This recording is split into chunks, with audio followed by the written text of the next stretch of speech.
A very good morning to the ones assembled here. I, Aisha Rahim TK, take the privilege of comparing this event, Colloquium 2022, Future in Physics, at Dayapuram Arts and Science College for Women. Before getting into the program, let us invoke the blessings of Almighty with a silent prayer. I request everyone to rise for a silent prayer.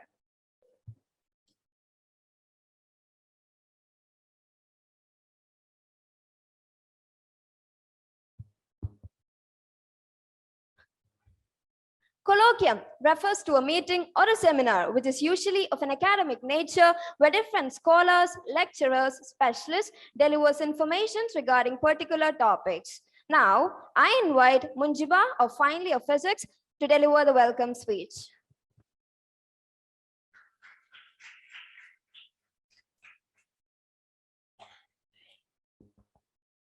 Good morning. I'm extremely honored and privileged to welcome all the people who made this academic conference possible. On that note, let me begin by welcoming our honorable guest, Dr. Raghu Chatanaturi, to this event. Welcome, sir. And Professor George Varghese, in his absence, to this event. Welcome, sir. I would like to extend our warm welcome to our respected principal, Dr. Radhi Thampati. Welcome, ma'am. Now I take this opportunity to welcome our beloved CT patron, CT Abdurrahim sir. Welcome, sir, in his absence. Now I welcome Director Dayapuram, Mr. Tiji Abraham. Welcome, sir. Now let me welcome our volunteer in charge, Dayapuram, Dr. N.P. Ashley, in his absence. Welcome, sir. I would like to welcome our dearest HOD Physics, Dr. Dea TP, to this event. Welcome, ma'am. Let me extend my hearty welcome to all the teachers and students from other colleges to this event. Welcome, everyone. Last, but definitely not the least, I would like to extend my welcome to all my friends, teachers, and staff to this event. Welcome, welcome all. Thank you. Thank you, Munjiba. I think it's time for us to know about our event, Colloquium 2022, Future in Physics. For that, I invite Head of Department of Physics, Dr. JRTP, to introduce the concept of Colloquium.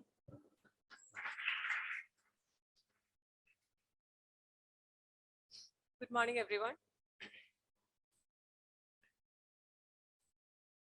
Chief guest of the day, Principal, beloved Principal, Radhi Thampati, PG sir, and all my colleagues and my dear students. Good morning, all. I just want to give a small account of what this colloquium, these 2 days, what will happen in these 2 days and how it will go on. So colloquium, actually, it is one of its kind being arranged in a college like ours. അധികം കോളേജുകളിലൊന്നും ഇങ്ങനെ കണ്ടിട്ടില്ല, ഇങ്ങനെ ഒരു കൊളോക്യം, physics കൊളോക്യം arrange ചെയ്തതായിട്ട് ഞാൻ കണ്ടിട്ടില്ല. അപ്പോൾ നമ്മളിത് മെയിനായിട്ട് ഉദ്ദേശിച്ചിരിക്കുന്നത് 2 ദിവസത്തിനുള്ളിൽ നിങ്ങൾക്ക് ഇവിടെ അറ്റൻഡ് ചെയ്യുന്ന കുട്ടികൾക്ക് ഫിസിക്സ് പഠിച്ചതിന്റെ ഗുണങ്ങൾ, നമുക്ക് അറിയാം ഫിസിക്സ് കൊളോക്യത്തിന്റെ സബ്ജക്റ്റ് എന്ന് പറഞ്ഞാൽ future in physics and physics of the future. അപ്പോൾ ഫിസിക്സ് പഠിക്കുന്ന ഒരു കുട്ടിക്ക് എന്താണ് അവരുടെ ഭാവി, എന്തൊക്കെ സബ്ജക്ട്സ് നമുക്ക് എടുത്ത് പഠിക്കാം, അല്ലെങ്കിൽ കൂടുതൽ കരിയർ ഓറിയന്റഡ് ആയിട്ട് എന്തൊക്കെ കോഴ്സുകൾ ചെയ്യാം, അല്ലെങ്കിൽ നിങ്ങളുടെ ഒരു ഭാവി എവിടെയായിരിക്കും എന്നുള്ളതിനെ പറ്റിയിട്ട് ഒരു ചെറിയൊരു അക്കൗണ്ട് നിങ്ങൾക്ക് തരാം എന്നാണ് ഈ കൊളോക്യത്തിൽ നമ്മൾ വിചാരിക്കുന്നത്. അതിനു പുറമെ ഫ്യൂച്ചർ ഓഫ് ഫിസിക്സ്, അതായത് ഒരു 5-6 വർഷത്തിനുള്ളിൽ ഫിസിക്സിലെ ഓരോ സബ്ജക്ട്സിലും എത്രത്തോളം മുന്നേറ്റം ഉണ്ടാവാൻ സാധ്യതയുണ്ട്, അപ്പൊ കൂടുതൽ റിസർച്ച് ഏരിയാസ് ഏതൊക്കെയാണ് എന്നതിനെ പറ്റിയിട്ട് ഒരു ചെറിയൊരു അക്കൗണ്ട് അത് തരാമെന്നാണ് ഈ കൊളോക്യത്തിലൂടെ നമ്മൾ ഈ 2 ദിവസത്തിലൂടെ ഉദ്ദേശിക്കുന്നത്. അതിന് ഇന്നത്തെ ഇനോഗ്രൽ സെഷന് നമുക്ക് വന്നെത്തിയിട്ടുള്ളത് professor Raghu sir from NIT Calicut. Sir ഇവിടെ നമുക്ക് കീനോട്ട് അഡ്രസ് ഡെലിവറി ചെയ്യും. പിന്നെ അതിനുശേഷം ഇനോഗ്രൽ അഡ്രസ് പറയുന്നത് നമുക്ക് പ്രൊഫസർ ജോർജ് വർഗീസ് സാറാണ്. സാറിന്റെ ഇനോഗ്രൽ അഡ്രസ് ആണ്. അതിനുശേഷം നമുക്കുള്ള സെഷൻ എന്ന് പറഞ്ഞാൽ പാനൽ ഡിസ്കഷൻസ് ആണ്. Professor Geetha from arts college and doctor Shahjahan from NIT Surathkal, ഇത്രയും പേരാണ് നമുക്ക് ജോയിൻ ചെയ്യുന്നത്. And Vipin sir will be the facilitator. അത് കഴിഞ്ഞിട്ട് പാനൽ ഡിസ്കഷന് ശേഷം നമ്മൾക്ക് ലേറ്റസ്റ്റ് കറണ്ട് റിസർച്ച് മെറ്റീരിയൽ സയൻസിലുള്ള റിസർച്ച് ഓറിയന്റഡ് ആയിട്ടുള്ള പേപ്പേഴ്സ് പ്രസന്റ് ചെയ്യുന്നത് എങ്ങനെയാണെന്നും 2-3 ടൈപ്പ് ഓഫ് ഏതൊക്കെ ഫീൽഡിലാണ് റിസർച്ച് ചെയ്താൽ നന്നാവുന്നത്, അതായത് നല്ല ഒരു റിസർച്ച് പ്രസന്റേഷൻസ് ആണ് നമ്മളുടെ കോളേജിലുള്ള Shamjith sir and Amrutha miss ആണ് അത് ഡെലിവർ ചെയ്യുന്നത്. ഇത്രയുമാണ് ഇന്നത്തെ ദിവസത്തെ പ്രോഗ്രാംസ്. പിന്നെ നെക്സ്റ്റ് ഡേ എന്ന് പറഞ്ഞാൽ നമുക്ക് അശോക യൂണിവേഴ്സിറ്റിയിലുള്ള വിക്രം ഫുക്കാൻ സാറിന്റെ കീനോട്ട് അഡ്രസ് ആണ്, പെർസ്പെക്റ്റീവ്സ് ഓഫ് ഫിസിക്സ് എന്നുള്ള ടോപ്പിക്കിലാണ് തരുന്നത്. പിന്നെ അതിനുശേഷം നമുക്ക് സ്റ്റുഡന്റ് പ്രസന്റേഷൻസ് ആണ്. നിങ്ങളിൽ പലരും അതിന് രജിസ്റ്റർ ചെയ്തിട്ടുണ്ടെന്ന് അറിയാം. പുറത്തുനിന്നുള്ള അതർ ഇൻസ്റ്റിറ്റ്യൂഷൻസിലുള്ള കുട്ടികളും നമ്മൾ ജോയിൻ ചെയ്യുന്നുണ്ട്. അങ്ങനെയുള്ള ഒരു പ്രോഗ്രാം ആണ് അതിന് ശേഷം ഉള്ളത്. പിന്നെ ലാസ്റ്റ് പ്രോഗ്രാം എന്ന് പറഞ്ഞാൽ ടീം ക്രിസാലിസ് എന്ന് പറഞ്ഞ ഒരു ടീം നമുക്ക് വന്നിട്ട് ഈ പറഞ്ഞ പോലെ career orientation and higher studies ഓപ്ഷൻസിലുള്ള കുറെ കാര്യങ്ങൾ നമ്മളെ പരിചയപ്പെടുത്താണ് ചെയ്യുന്നത്. ഇത്രയുമാണ് നമ്മൾക്ക് 2 ദിവസത്തെ പ്രോഗ്രാം ആയിട്ട് നമ്മൾ പ്ലാൻ ചെയ്തിരിക്കുന്നത്. So I hope everyone will make use of it. എല്ലാവർക്കും ഈ ഒരു 2 ദിവസം കഴിഞ്ഞ് ഇവിടുന്ന് പോകുന്ന സമയത്ത് എന്തെങ്കിലുമൊക്കെ ഒരു 1-2 ടിപ്സ് നിങ്ങളുടെ ഭാവിയിലേക്ക് യൂസ്ഫുൾ ആയിട്ടുള്ള ടിപ്സ് നിങ്ങൾക്ക് കൊണ്ടുപോകാൻ പറ്റുമെന്ന് പ്രത്യാശിക്കുന്നു. Thank you once again. Thank you, ma'am. I hope everyone got a picture of our program. Now, I invite our beloved principal, Dr. Rati Tampati, to deliver the presidential address. Ma'am, please.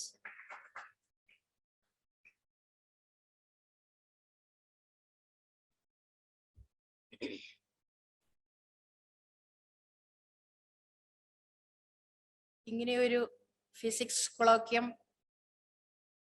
ഏർപ്പാട് ചെയ്ത physics ഡിപ്പാർട്ട്മെന്റിനെ ആദ്യമായിട്ട് അഭിനന്ദിക്കുന്നു. ബഹുമാനപ്പെട്ട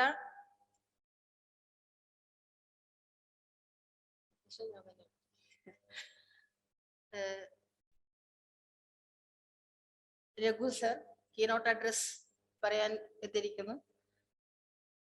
ഉദ്ഘാടനം ചെയ്യാമെന്നേറ്റ George Varghese sir, ആശംസാ പ്രസംഗങ്ങൾ നടത്തുന്ന TG sir, Ashley sir, മറ്റെല്ലാ റിസോഴ്സ് പേഴ്സണും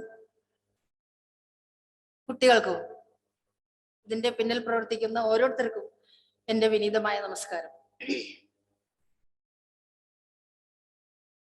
ഇതിലൊരു ഫിസിക്സ് പരിപാടിക്ക് ഒരു അധ്യക്ഷ പ്രസംഗം നടത്തുക എന്നുള്ളത് ഒരു വന്നുപെട്ട ഒരു ദൗത്യം മാത്രമാണ്. എന്നെ സംബന്ധിച്ചിടത്തോളം പറയുകയാണെങ്കിൽ ഒരു കഥ പറഞ്ഞുകൊണ്ട് തുടങ്ങും. ഒരു 5 മിനിറ്റ് സർ, 5 മിനിറ്റ്, അതിൽ കൂടുതൽ ഞാൻ എടുക്കില്ല.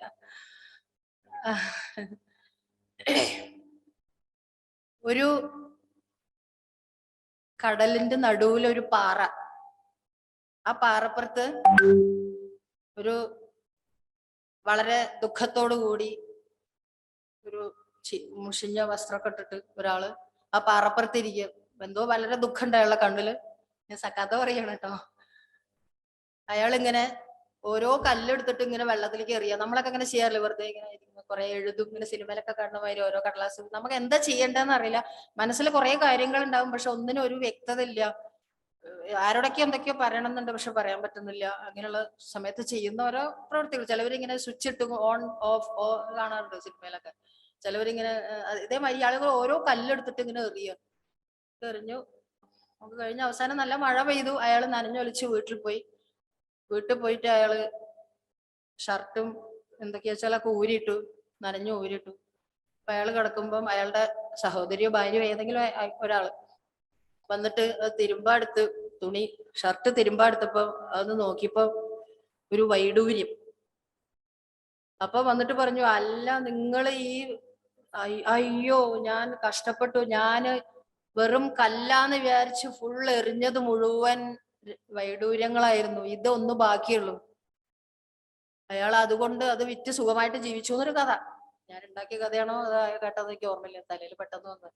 ഇതേമാതിരി ഇവിടുത്തെ ഫിസിക്സ് ഡിപ്പാർട്ട്മെന്റ് ഒരുപാട് വൈഡൂര്യങ്ങളെ നിങ്ങളുടെ മുമ്പിൽ കൂടി കൊണ്ടുവരുന്നുണ്ട്. നിങ്ങൾ ഓരോന്നും ചിലവരെടുത്ത് എറിയുന്നുണ്ട്, ചിലവരത് കൊണ്ടു നടക്കുന്നുണ്ട്. അങ്ങനത്തെ ഒരു വൈഡൂര്യമാണ് നമ്മളുടെ മുമ്പിൽ ഇപ്പൊ നിൽക്കുന്നത്. അത് നിങ്ങൾ മറക്കണ്ട. ഫിസിക്സിന്റെ അങ്ങേ തലക്കിലുള്ള NIT പ്രൊഫസറാണ് നിങ്ങളുടെ മുമ്പിൽ വന്നിരിക്കുന്നത് ഈ കുട്ടികളോട് സംവേദിക്കാൻ, നിങ്ങൾക്ക് ഫിസിക്സിന്റെ കാര്യങ്ങൾ എന്തെങ്കിലും പറഞ്ഞു തരാൻ. ബുദ്ധിയുള്ളവരാണെങ്കിൽ കൃത്യമായിട്ട് പറഞ്ഞ് കേൾക്കുക, മനസ്സിലാക്കുക, നിങ്ങൾ ഉയരങ്ങളിലെത്തുക. അതാണ് എനിക്ക് പ്രിൻസിപ്പൾ എന്നുള്ള നിലയിൽ ആദ്യമായിട്ട് എനിക്ക് നിങ്ങളോട് പറയാനുള്ളത്. പിന്നെ എന്നെ സംബന്ധിച്ചിടത്തോളം പറയുകയാണെങ്കിൽ ഞാന് സയൻസ് പറഞ്ഞാൽ സാറ് ക്ഷമിക്കണം, സയൻസ് പറഞ്ഞാൽ ഡെഡ് അഗെയിൻസ്റ്റ് ആയിരുന്നു. കാരണം 5ാം ക്ലാസ്സിൽ പഠിക്കുന്ന സമയത്ത് സയൻസ് ക്ലബിന്റെ സെക്രട്ടറി ആയിരുന്നു. അന്ന് ടീച്ചർ പറഞ്ഞു ഒരു സയൻസ് എക്സിബിഷൻ വെച്ചു. ഒരു സാധാരണ ഗവൺമെന്റ് സ്കൂളിലാണ് ഞാൻ പഠിച്ചത്. സയൻസ് എക്സിബിഷൻ വെക്കണം എന്ന് പറഞ്ഞപ്പോൾ ഞാൻ ഇതേമാതിരി ഒരു എക്സ്പെരിമെന്റ് ഉണ്ടാക്കിക്കൊണ്ടുപോയി. 2 ബാറ്ററിയുടെ ഉള്ളിൽ നിന്ന് 2 കാർബൺ റോഡ് എടുത്തിട്ട് കമ്പിയൊക്കെ ആനോടും കാത്തോടൊക്കെ നോക്കി കൂട്ടിക്കെട്ടി ഒരു പാത്രത്തിലിട്ട് പ്ലഗിന്റെ ഉള്ളിൽ കുത്തി വെള്ളം തിളക്കിയിട്ടുണ്ടപ്പോ ഭയങ്കര സന്തോഷം. ഞാൻ തുള്ളി ചാടി. ഞാൻ ഒരു ഹീറ്റർ ഉണ്ടാക്കിയ പ്രതീതിയായിരുന്നു എനിക്ക്. ഒരു സയന്റിസ്റ്റിന്റെ 5ാം ക്ലാസ്സിൽ എനിക്ക് 10 വയസ്സായി ആവണമെന്നുള്ളൂ സമയത്ത്. കംപ്ലീറ്റ് ലൈറ്റ് പോയി. വീട്ടിലത്തെ ലൈറ്റ് പോയ സമയത്ത് എനിക്ക് കിട്ടിയ പ്രഹരാതി കഷായാണ്. അമ്മ എന്നെ വിറകം കൊള്ളി എടുത്ത് അടിച്ച് പൊളിച്ചത്. നീ കാരണം ഈ വീട്ടിലത്തെ കറണ്ട് പോയി പറഞ്ഞിട്ട് ഞാൻ നൂലോളിച്ചുകൊണ്ട് ഓടിപ്പോയി. അന്ന് തുടങ്ങിയത് എനിക്ക് ഫിസിക്സിന്. അത് ഞാൻ ഈ സംഭവം ഞാൻ ക്ലാസ് ടീച്ചറോട് പോയി പറഞ്ഞു, എനിക്ക് എക്സ്പെരിമെന്റ് കൊണ്ടുവരാൻ പറ്റിയിട്ടില്ല, വേറെ എന്തെങ്കിലും ഒന്ന് കൊണ്ടുവന്നാൽ മതിയായിരുന്നു. അപ്പൊ ടീച്ചർ പറഞ്ഞു, നിനക്ക് അത് തന്നെ വേണം, നിനക്ക് എന്നെ ഒന്നും സയൻസ് പഠിക്കാൻ കൊള്ളില്ല, അതുകൊണ്ടാണ്. എന്നിട്ട് എന്നെ ആ സയൻസ് ക്ലബ്ബ് സെക്രട്ടറി എന്നുള്ള സ്ഥാനം മാറ്റി എന്റെ ഏറ്റവും ശത്രുവായിട്ടുള്ള ഒരു കുട്ടീനാക്കി. അന്ന് എനിക്ക് തുടങ്ങിയത് സയൻസിനോടുള്ള പ്രതികാരം. ജീവിതത്തിൽ ഒരു നിവൃത്തി ഉണ്ടെങ്കിൽ ഞാൻ സയൻസ് പഠിക്കില്ല എന്ന് അന്ന് പ്രോമിസ് ചെയ്തു. അവസാനം 10ാം ക്ലാസ് വരെയൊക്കെ എങ്ങനെ പോയി. കണക്കിന് നല്ല മാർക്ക് ഉണ്ടായിരുന്നു. അരിത്തമാറ്റിക്കൽ 50 ഔട്ട് ഓഫ് 50 10ാം ക്ലാസ്സിൽ കിട്ടി. എനിക്ക് കണക്കിൽ നല്ല ഇൻട്രസ്റ്റ് ഉണ്ടായിരുന്നു. വീട്ടുകാർ ഫസ്റ്റ് ഗ്രൂപ്പിൽ കൊണ്ട് ചേർത്തി, ഫിസിക്സ് കെമിസ്ട്രി മാത്സ്. ഞാൻ അവിടുന്ന് ഓടി, ഞാൻ പഠിക്കില്ല പറഞ്ഞു. 10ാം ക്ലാസ് വരെ ഇല്ലാത്ത ഏതെങ്കിലും ഒരു സബ്ജക്ട് ഭൂമിയിലുണ്ടെങ്കിൽ അത് ഞാൻ പഠിക്കുന്നു. അങ്ങനെയാണ് ഞാൻ കോമേഴ്സ് പഠിക്കാൻ എത്തിയത്. ഈ 10ാം ക്ലാസ് വരെ ഈ ഡെബിറ്റ് കാർഡ് കേട്ടിട്ടില്ല ഇതുവരെ, അങ്ങനെ ഒരു സാധനം. അങ്ങനത്തെ എത്തി. ഫസ്റ്റ് അവിടെ അതാ കിടക്കുന്ന ഒരു ജനറൽ സയൻസ് പറഞ്ഞ പേപ്പർ, അവിടെ ഉണ്ട് ഫിസിക്സ് കെമിസ്ട്രി. പക്ഷെ ഭാഗ്യത്തിന് അവിടുത്തെ ആ ഫിസിക്സ് മാഷ് ഫൈൻ ആർട്സ് സെക്രട്ടറി അഡ്വൈസർ ആയിരുന്നു. അപ്പൊ എന്നെ ഇങ്ങനെ പാട്ട് പാടാൻ വേണ്ടി ഓരോ സ്റ്റേജിലും വിളിച്ചു കൊണ്ടുപോയിരുന്നു. അങ്ങനെ കുറച്ച് മാഷ് ഇങ്ങനെ ഈ പറയണതിന്റെ കൂട്ടത്തിൽ ഓരോ ഫിസിക്സ് പറയാം. അങ്ങനെ ഞാൻ സഹിച്ചു സയൻസിനെ. ആ ഫസ്റ്റ് ഡിഗ്രിയോട് കൂടി അത് പോയി, സയൻസ് പോയി. പിന്നെ ഞാൻ രക്ഷപ്പെട്ടു. ഞാൻ സയൻസ് ഇല്ലാത്തൊരു ലോകത്തിൽ ഞാൻ വിഹായസിൽ പറന്നുയർന്നു. അതാണ് എൻ്റെ ഒരു ചരിത്രം പറഞ്ഞു കഴിഞ്ഞാൽ. കോമേഴ്സ് ക്ലാസ്സിൽ പോയിട്ട് അനുഭവമൊക്കെ പറയാം. ഒരാഴ്ച കഴിഞ്ഞിട്ടാണ് പോയത്. അത് കഴിഞ്ഞിട്ട് what is the abbreviation for DR എന്ന് ചോദിച്ചു. ബാക്കി എല്ലാം കൂടെ അന്ന് ഈ സ്കൂളിൽ പോയി വന്ന ഉടനെ കുട്ടികൾ ഞാൻ പറയാന്ന് പറയില്ല. ഞാൻ ഒരാഴ്ച പനി പിടിച്ചിട്ടതാ. ഇപ്പൊ കൊറോണ കഴിഞ്ഞിട്ട് ഇന്നിപ്പോ വന്നിട്ടുള്ളൂ. അതേമാതിരി ഞാൻ പോയി നിൽക്കുമ്പോ അപ്പൊ ഞാൻ വിചാരിക്കണ അയ്യ DR ഫുൾ ഫോം അറിയാത്തവര്, ഞാൻ കേമത്തിന്ന് വിചാരിച്ചിരിക്കുമ്പോ. അപ്പൊ ഞാൻ പറയാന്ന് പറഞ്ഞപ്പോ മാഷ് പറഞ്ഞു, മോഹനേന്ദ്ര മാഷ്, കേരളവർമ്മ ഇവിടെ വിമല കോളേജിൽ പോയി, അവിടുന്ന് ഗുരുവായൂരപ്പൻ കോളേജിൽ ആ മാഷ്. അപ്പൊ പറഞ്ഞു, അപ്പൊ ഞാൻ എണീച്ചൊന്നു ഡോക്ടർ എന്ന് പറഞ്ഞു. ഡെറ്റർ ക്രെഡിറ്റർ എന്നാണ് ഈ കോമേഴ്സിൽ ആദ്യമായിട്ട് പഠിക്കുന്നതാണ്. അധമണ്ണൻ ഉത്തമണ്ണൻ എന്നൊക്കെ പറയുന്നു. കടം വാങ്ങുന്ന ആള് കടം കൊടുക്കുന്ന ആള്, ഇതാണ് കൺസെപ്റ്റ്. ഇതറിയ ഞാൻ ഒരാഴ്ച കഴിഞ്ഞിട്ടല്ലേ പോണത്. അപ്പൊ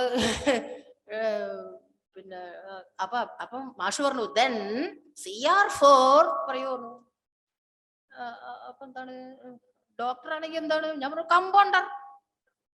ഡോക്ടറിന്റെ കൂടെ കമ്പൗണ്ടർ അല്ലേ ഉണ്ടാവുക, അതിലിപ്പോ എന്തത്ര ഊഹിക്കാനുള്ളത്? ഇതാണ് എന്റെ കോമേഴ്സിന്റെ തുടക്കം. പക്ഷെ അവിടുന്ന് എങ്ങനെയൊക്കെയോ പാസ്സായി പോയി, വേറെ കാര്യം. അപ്പൊ ഞാൻ പറയാ, അങ്ങനെയുള്ള ഞാന് സയൻസിലേക്ക് സയൻസ് കുറച്ച് കേൾക്കാൻ തുടങ്ങിയത് ഞാൻ പറയില്ലേ, ഫൈൻ ആർട്സിന്റെ അഡ്വൈസർ ആയിരുന്ന മാഷ് രാജശേഖരൻ മാഷ്, അറിയില്ല, ഫിസിക്സിന്റെ പ്രൊഫസർ ആയിരുന്നു ഗുരുവായൂരപ്പൻ കോളേജിൽ. മാഷ് ആകുമ്പോ നമ്മളെ അവിടുത്തെ അവിടുത്തെ എന്ത് പരിപാടി ഉണ്ടെങ്കിലും നമ്മൾ കുറച്ച് ആൾക്കാരുണ്ട് അടിച്ചുപൊളി മാത്രമേ ഉള്ളൂ കോളേജ് പോയിട്ട് രക്ഷിട്ടോ. പഠിക്കണമെന്നോ ജോലി ഇടണമെന്നോ നിങ്ങളുടെമാരൊന്നും ആരും ഞങ്ങളിൽ നിന്ന് താങ്ങാനുണ്ടായിരുന്നില്ല. ഒരു ഡിപ്പാർട്ട്മെന്റിലും ടീച്ചേഴ്സ് ഉണ്ടായിരുന്നില്ല. നിങ്ങളൊക്കെ എത്രയോ ഭാഗ്യവാന്മാരാണ്. അപ്പൊ അങ്ങനെയുള്ള ഗുരുവായൂരപ്പൻ കോളേജ് പഠിച്ച ആൾക്കാർ ആരൊക്കെയോ ഇവിടെ ഇരിക്കുന്നുണ്ട്. വിദ്യയൊക്കെ ക്ഷമിക്കണം. അപ്പൊ അങ്ങനെയുള്ള പിന്നെ എനിക്ക് കുട്ടികളുണ്ടായതിന്റെ ശേഷമാണ് ഇവർക്കാണെങ്കിൽ സയൻസേ ഇഷ്ടമുള്ളൂ. എന്തൊരു കഷ്ടാലോചിച്ച് നോക്കും. ഇവരുടെ ഈ പ്ലാനറ്റോറിയത്തിൽ ചേർത്തു. അവരെല്ലാ ഞായറാഴ്ചയും ക്ലാസ്സിന് കൊണ്ടാക്കാൻ പോകും. അങ്ങനെ പിന്നെ ടൂറിനൊക്കെ കൊണ്ടുപോയി. അങ്ങനെ പിന്നെ വിശ്വേശ്വരയ്യ മ്യൂസിയം ബാംഗ്ലൂർ കുറെ തവണ പോയി കണ്ടു. അങ്ങനെ പോയി. ഇവര് വലുതാവും തോറും ഇവര് ഒരുപാട് തിയറീസ് ഒക്കെ നമ്മളെ പറഞ്ഞ് പഠിപ്പിച്ചു. ഈ കെപ്ലർ തിയറിയും വേം ഹോൾ തിയറിയും അങ്ങനത്തെ എല്ലാ ഒരുമാതിരി ഫിസിക്സിലെ കാര്യങ്ങളൊക്കെ കുറച്ച് അപ്പോൾ എനിക്ക് നല്ല ഇൻട്രസ്റ്റ് ആയിട്ട് തോന്നി. കഷ്ടം, ഈ പറഞ്ഞ കഥയിലത്തെ പറഞ്ഞ നായകന്റെ മാതിരി കഷ്ടം, ഞാൻ ഇത്ര കാലം സയൻസ് പഠിച്ചില്ലല്ലോ. ഒരുപാട് ഉണ്ടായിരുന്നു. ഇന്റർനാഷണൽ സയൻസ് ഫെസ്റ്റിവലിൽ പങ്കെടുത്തു ഞാൻ. അത് ലക്നോയില് 3 കൊല്ലം മുമ്പേ. എങ്ങനെയായിരുന്നു വെച്ചാൽ ഒരു കലാപരിപാടിയുടെ കൂട്ടത്തില് അത് ഈ ഫോക്ക് സയൻസ് എന്ന് പറഞ്ഞിട്ട് എന്റെ ഭർത്താവ് ഒരു പേപ്പർ പ്രസന്റ് ചെയ്തിരുന്നു. അപ്പൊ അതിന്റെ പെർഫോമൻസ് വെച്ചിരുന്നു അവിടെ. ആ പെർഫോമൻസിലത്തെ ഒരു ഗ്രൂപ്പിനെ, ആർട്സ് ഗ്രൂപ്പിനെ കൊണ്ടുപോയപ്പോ അവർക്ക് ഈ തപ്പാണി എന്ന് പറയുന്ന സാധനമല്ലേ, ഈ ചിഞ്ചിലം, അത് കൊട്ടാൻ ആളില്ല. ആ കൂട്ടം. അപ്പൊ ഞാൻ പറഞ്ഞു ഞാൻ വരാ പറഞ്ഞു. ഞാൻ എന്നിട്ട് ഇവരുടെ കൂടെ കൊട്ടാൻ പോയി. ഞങ്ങൾക്ക് 3 ഇവിടുന്ന് കാലിക്കറ്റ് നിന്ന് ബോംബെക്ക് ഫ്ലൈറ്റ്, ബോംബെയിൽ നിന്ന് ഡൽഹിക്ക് ഫ്ലൈറ്റ്, ഡൽഹിയിൽ നിന്ന് ലക്നോയിലേക്ക് ഫ്ലൈറ്റ്, ഒക്കെ ഫ്രീ ഇന്റർനാഷണൽ ലെവലിലല്ലേ നമ്മളെ റിസപ്ഷൻ. 5 star room. അവിടെ ലക്നോയിൽ നടന്ന ഇന്റർനാഷണൽ സയൻസ് ഫെസ്റ്റിവലിൽ പങ്കെടുക്കാനുള്ള ഒരു ഭാഗ്യമുണ്ടായി എനിക്ക്. ഈ സയൻസേ ഇഷ്ടമല്ല എന്ന് പറഞ്ഞ ആളുടെ പോവാ ഓരോരോ വിധി എന്നല്ലാണ്ട് എന്താ പറയാ. അപ്പൊ അങ്ങനെ അതാ ഗ്രൂപ്പിലെങ്കിലും. എന്നിട്ട് ഇപ്പോഴത്തെ പിന്നെ ഫോറിൻ മിനിസ്റ്ററുടെ അടുത്തുനിന്ന് സർട്ടിഫിക്കറ്റ് ഒക്കെ കിട്ടിയിട്ടുണ്ട്. അതൊക്കെ വീട്ടിൽ ഭദ്രമാക്കി വെച്ചിട്ട് അത് ഒരു കഥ. അപ്പൊ അങ്ങനെ ഈ പിന്നെ ഒരുപാട് മ്യൂസിയങ്ങളും, പിന്നെ എന്റെ മകൻ ബാർക്കില് ഫിസിക്സ് ഇന്റഗ്രേറ്റഡ് MSc ചേർന്നപ്പോൾ അവിടുത്തെ TIFR-ഉം ബാർക്കും അതേമാതിരിയുള്ള സയൻസ് ലാബുകളും ബാംഗ്ലൂരത്തെ ഒരുപാട് ലാബുകളൊക്കെ കാണാൻ പറ്റി. അതിൽ നിന്നുണ്ടായുള്ള ഒരു പ്രചോദനം, ഈ കുട്ടികൾ സംസാരിക്കുമ്പോ കേട്ട ഒരുപാട് കാര്യങ്ങൾ ഒക്കെ മനസ്സിൽ ഓർമ്മ വരികയാണ് എനിക്ക്. അപ്പം പിന്നെ ഞാൻ ഗൂഗിളിൽ നോക്കി എന്തെങ്കിലുമൊക്കെ പറയണ്ടേ അധ്യക്ഷ പ്രസംഗത്തിന് എന്ന് പറഞ്ഞിട്ട്. അപ്പൊ നോക്കുമ്പോഴാണ് ഇവിടെ ബാംഗ്ലൂർ പോയ സമയത്ത്, ബാംഗ്ലൂരാണ് ഐൻസ്റ്റീന്റെ പ്രതിമ ഉണ്ട്. ആ പ്രതിമയുടെ കൂടെ നിന്നിട്ട്, ബാംഗ്ലൂരല്ല, തായ്ലൻഡിൽ പോയപ്പോഴാണ്. തായ്ലൻഡിൽ പോവാൻ കഴിഞ്ഞപ്പോ അവിടെ ഐൻസ്റ്റീന്റെ പ്രതിമ ജയക്ക് അയച്ചു തന്നിട്ടുണ്ട്. ഐൻസ്റ്റീന്റെ പ്രതിമ അവിടെ കൂടത്തിൽ നിന്ന് ഞാനും ഫോട്ടോ എടുത്തു. ഏതായാലും അതിനെങ്കിലും എനിക്ക് ഭാഗ്യം ഉണ്ടാവട്ടെ. ഇതേമാതിരി അമേരിക്കയിൽ പോയപ്പോ നാസയില് പോയി. അതൊരു വല്ലാത്ത എക്സ്പീരിയൻസ് ആയിരുന്നു കേട്ടോ. ഈ കുരങ്ങന്റെ കയ്യിൽ പൂമാല കിട്ടിയ മാതിരി പറഞ്ഞു. ഞാൻ നല്ല കാപ്പിക്ക് എന്താ അത് മധുരം പോരല്ലോ എന്ന് പറയുന്നത്. ഇപ്പൊ ആ എന്നെ കൊണ്ടുപോയ സയന്റിസ്റ്റ് പറഞ്ഞു നിന്നെയൊക്കെ കൊണ്ടുവന്നവരുടെ വേണം പറയാന്ന്. അപ്പൊ അവിടെ ഓരോ ഈ സ്പേസ് സ്റ്റേഷൻ എങ്ങനെയാണ്, അതിൽ ഓരോ ഓരോ ഡോറ് തുറക്കുന്നത് എങ്ങനെയാണ്, മോളൊക്കെയുള്ള റൂം എങ്ങനെയാണ് സുനിത വില്യംസ് അതിൽ താമസിച്ചിരുന്നത്, ഇതൊക്കെ ഭയങ്കരമായിട്ട് എക്സ്പ്ലെയിൻ ചെയ്യാം. പിന്നെ ആസ്ട്രോണട്സ് തൂക്കി ഇട്ട ഷർട്ടുകൾ ആദ്യകാലത്ത് ഉണ്ടെന്ന്, എന്താണ് കോളിൻസ്, എന്താണ് പേര്, ആദ്യത്തെ ചന്ദ്രനിൽ പോയ ആൾക്കാര്, ആംസ്ട്രോങ്, ആൻഡ്രിൽ കോളിൻസ്, ഇവരുടെയൊക്കെ ഷർട്ടുകളൊക്കെ അവിടെ തൂക്കിയിട്ടുണ്ട്. അവര് അന്ന് ഉപയോഗിച്ചിരുന്ന അവരുടെ ഓരോ ഇതും, അവിടെ ഇങ്ങനെ ഓരോ സ്റ്റോൾ, നമ്മൾ വലിയൊരു എക്സിബിഷൻ ഗ്രൗണ്ടിൽ പോയി കഴിഞ്ഞാൽ അവിടെ ഒരു പോയി കഴിഞ്ഞാൽ ഉള്ള മാതിരി അവിടെ ഓരോന്നിലും പോയി കണ്ടു. അവര് നമ്മളെ വാഹനത്തിൽ കൊണ്ടുപോയിട്ട് അവിടെയൊക്കെ നിറയെ കമ്പ്യൂട്ടറിന്റെ മുമ്പിൽ ആൾക്കാർ ഇരിക്കുന്നുണ്ട്. ഇടയ്ക്കിടയ്ക്ക് ചാടിയിട്ട് എന്ന് പറയുന്നുണ്ട്. ഇതെന്താ ഇപ്പോഴല്ലേ വിപിൻ ഫോട്ടോ എടുത്ത് കാണിക്കുമ്പോഴല്ലേ മനസ്സിലാവണം ഇതായിരുന്നു കാര്യം. അവിടെ സ്പേസിൽ എന്തൊക്കെയാ നടക്കുന്നത് എന്നുള്ളതാണ് ഇവിടെ ഇരുന്ന് കണ്ടുപിടിക്കുന്നത്. എത്ര വലിയ ഗവേഷണമാണ് അവിടെ നടക്കുന്നത്. അതിൻ്റെ ഉള്ളിലൊക്കെ കാല് കുത്താൻ എന്നെ പോലുള്ളവർക്കൊന്നും യാതൊരു അർഹതയില്ല. എന്നാലും പോയി കണ്ടു എന്നുള്ളത് ഞാൻ പറയാണ്. അപ്പൊ ഇന്നത്തെ റിസർച്ച് എന്ന് പറഞ്ഞു കഴിഞ്ഞാല്, ഈ ഫിസിക്സിനെ കുറിച്ചിട്ടുള്ള റിസർച്ച് പറഞ്ഞ ഒരുപാട് റിസർച്ചുകൾ ഞാൻ കേട്ടിട്ടുണ്ട്. നാനോ ഫിസിക്സ്, അതേമാതിരി ആസ്ട്രോ ഫിസിക്സ്. ഇവിടെ ഒരു ആസ്ട്രോ ഫിസിക്സ് ക്ലബ് ഉണ്ട്, അവര് കാര്യമായിട്ട് പണിയെടുക്കുന്നുണ്ട് ഇവിടെ. അതേമാതിരി ന്യൂക്ലിയർ ഫിസിക്സ് ഉണ്ട്, ബയോ ഫിസിക്സ് ഉണ്ട്, matter experiments, particle theory, quantum information, quantum mechanics ഒക്കെ നിങ്ങൾ പഠിക്കുന്ന സാധനമാണ്. എനിക്ക് വളരെ അന്യാണത്, എന്നാലും ഞാൻ ഒരു ഏകദേശ അറിവിൽ പറയാണ്. അപ്പൊ ഇങ്ങനെയുള്ള കാര്യങ്ങളിലൊക്കെ ഒരുപാട് റിസർച്ചും ഗവേഷണങ്ങളും നടക്കുന്നുണ്ട്. നിങ്ങൾ ഭാവിയിൽ നിങ്ങളിൽ ഏതെങ്കിലും ഒരാൾ ആ ലെവലിൽ എത്തിപ്പെട്ടാൽ ഈ ഒരു കൊളോക്യത്തിന് ഒരു അർത്ഥം ഉണ്ടാവും. അതെനിക്ക് പറയാനുള്ളത്. ഒരുപാട് ലാബുകൾ നമ്മൾ ഇന്ത്യയിലുള്ള ലാബുകൾ ഒരുപാടുണ്ട്. ഇപ്പൊ ബാംഗ്ലൂരിൽ തന്നെ പറയുകയാണെങ്കിൽ TIFR, Indian institute of science, അല്ലേ പറയാം, Indian institute of IISc, Indian institute of science, അതേമാതിരി IIT-കള്, ഏറ്റവും സയൻസിനോട് താല്പര്യമുള്ള ആൾക്കാർ.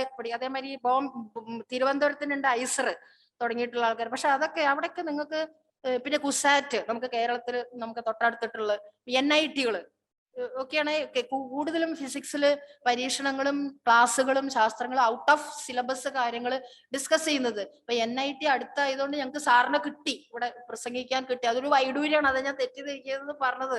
നിങ്ങൾ അടുത്തുള്ളതാന്ന് പറഞ്ഞിട്ട് നിങ്ങൾ കേൾക്കേണ്ട, അറിവിന്റെ അങ്ങേയറ്റത്തിരിക്കുന്ന ആൾക്കാരനെയാണ് ഈ മാനേജ്മെന്റിൽ കൊണ്ടുവരാൻ കഴിഞ്ഞു എന്നുള്ളത് വലിയൊരു ഭാഗ്യമായിട്ട് ഞാൻ കരുതാണ്.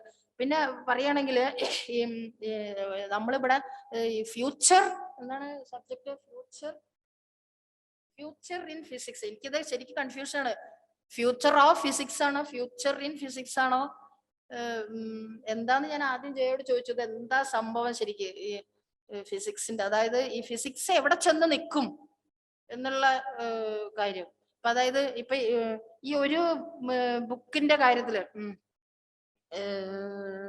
2100 എങ്ങനെയായിരിക്കും ഈ ലോകം അല്ലെങ്കിൽ ഫിസിക്സ്, മിഷിയോ കാക്കു എഴുതിയ ഒരു പുസ്തകം ഉണ്ട്. അത് ഇന്ന് ഏറ്റവും അട്രാക്റ്റീവ് ആയിട്ടുള്ള ഒരു ബുക്ക് അതാണ് തോന്നുന്നു. ഹൈപ്പർ സ്പേസിനെ കുറിച്ചിട്ടും ഫിസിക്സ് ഓഫ് ദ ഇമ്പോസിബിൾ, എന്തൊക്കെ കാര്യങ്ങൾ ചെയ്യാൻ പറ്റില്ല നമുക്ക്. ഒരുപാട് അദ്ദേഹം 60കളിൽ എഴുതിയ ഒരുപാട് കാര്യങ്ങൾ ഇപ്പൊ ശരിയായിട്ട് വന്നു എന്നാ പറയുന്നത്. അതായത് ഡ്രൈവർ ഇല്ലാത്ത വണ്ടികള്, അല്ലെങ്കിൽ പിന്നെ അദ്ദേഹം പറഞ്ഞിരിക്കുന്നത് ഓരോ ഗ്ലാസിന്റെ മുകളും ചിപ്പ് വെക്കും. ഇപ്പൊ നമ്മളിപ്പോ എനിക്ക് തോന്നാറുണ്ട് ചില സമയത്ത്, ഇപ്പൊ നമുക്ക് ഫോണൊക്കെ മൊബൈലൊക്കെ എവിടെയെങ്കിലും കാണാല്ലേ, അടുത്ത ആളോട് പറയും ഒന്ന് അടിച്ചു നോക്കൂട്ടെ, എവിടെയെങ്കിലും ഒന്ന് കേക്ക്.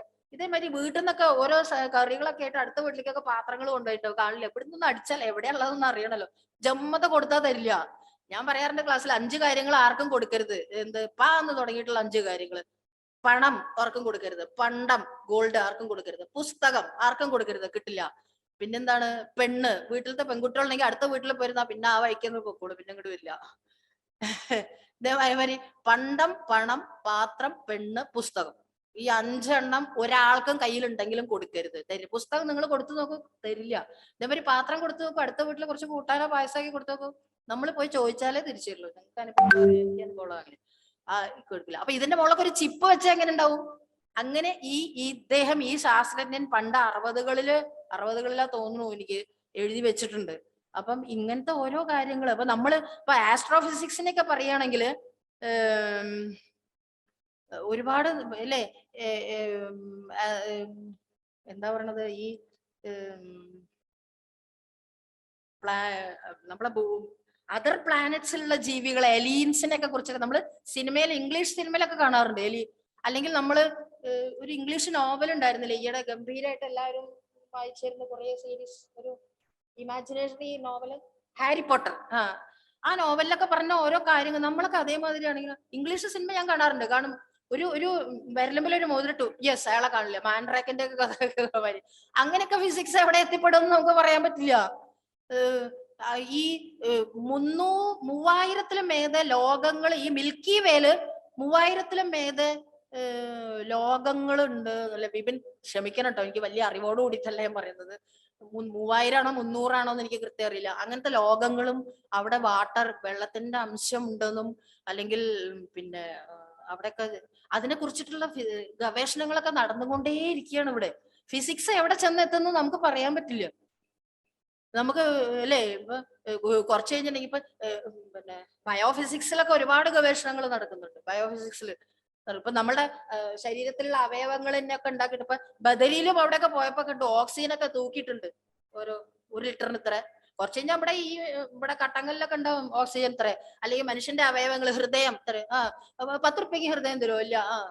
അല്ലെ ഹൃദയം, ഇതൊക്കെ ഇങ്ങനെ ആർട്ടിഫിഷ്യൽ ആയിട്ട് ഉണ്ടാക്കിയിട്ടില്ല. അങ്ങനത്തെ ഒരു കാലം ബയോഫിസിക്സ് അതിനാണോ എന്ന് എനിക്ക് അറിയില്ലേ. അങ്ങനത്തെ ഇന്റർ ഡിസിപ്ലിനറി റിസർച്ചില് ബയോളജിയും ഇതൊക്കെ കൂട്ടിയിട്ട് എന്തൊക്കെ വരാം ഭാവിയിൽ. നമുക്ക് എങ്ങനെ ഇപ്പൊ ഇവിടെ ഇരുന്നിട്ട് പറയാൻ പറ്റുക? നമ്മളൊന്നും ആ സമയത്തൊന്നും ഉണ്ടാവുന്നില്ല. ഇതേമാതിരി ആലോചിച്ചൊക്കെ ഓരോരോ പാർട്സ് ആയിട്ട് നമുക്ക് ഊരി വെക്കാം, പിന്നെ ക്ലിപ്പ് ചെയ്ത് രാവിലെ ഓടി വരുന്ന, അയ്യോ തല ഓർലിക്സ് ഉപ്പിയുടെ കടപ്പ് ആകട്ടോ, അയ്യോ മാറിപ്പോയി, ഇത് എന്റെ തലയില്ല കേട്ടോ, മറ്റേ ഭർത്താവിന്റെ തല, അയ്യോ. ഇങ്ങനെ നമുക്ക് നമ്മുടെ സൗകര്യം പോലെ നമുക്ക് ഓരോന്ന് ഊരി പാർട്സ് ആക്കി വെക്കാം. അല്ലെങ്കിൽ പിന്നെ അത് ഫിറ്റ് ചെയ്യാം. അല്ലെങ്കിൽ നമുക്ക് ആരെയും കാണണമെങ്കിൽ നമുക്കിങ്ങനെ നമ്മൾ ആരും കാണാണ്ട പറക്കാം. അതിൽ ആത്മീയാണെന്ന് വിചാരിക്കുന്നത്. പണ്ട് ശങ്കരാചാര്യരുടെ ഒരു ഇതിലുണ്ട്, ഒരു കൺസെപ്റ്റ് ഉണ്ടായിരുന്നു, കൂട് പരകായ പ്രവേശനം എന്നൊക്കെ പറഞ്ഞ മാതിരി. ഇതേമാതിരിയൊക്കെ അറിയില്ല ഇപ്പൊ ഈ ഫിസിക്സുകാർ എന്തൊക്കെയാ ഇപ്പൊ ഉണ്ടാക്കിക്കൊണ്ടിരാന്നുള്ളത്. ഗവേഷണം ചെയ്തിട്ട് ആ ലെവലിലേക്ക് അത് ഓരോ ഏരിയയാണ്. എല്ലാം കൂടി ചാടി പിടിക്കാൻ പറ്റില്ല. നമ്മള് ടീച്ചർ ഇപ്പൊ മെറ്റീരിയൽ ഫിസിക്സിലാണ് കടുകട്ടി, വിപിൻ മാഷ് ആണെങ്കിൽ astro ഫിസിക്സിലാണ്.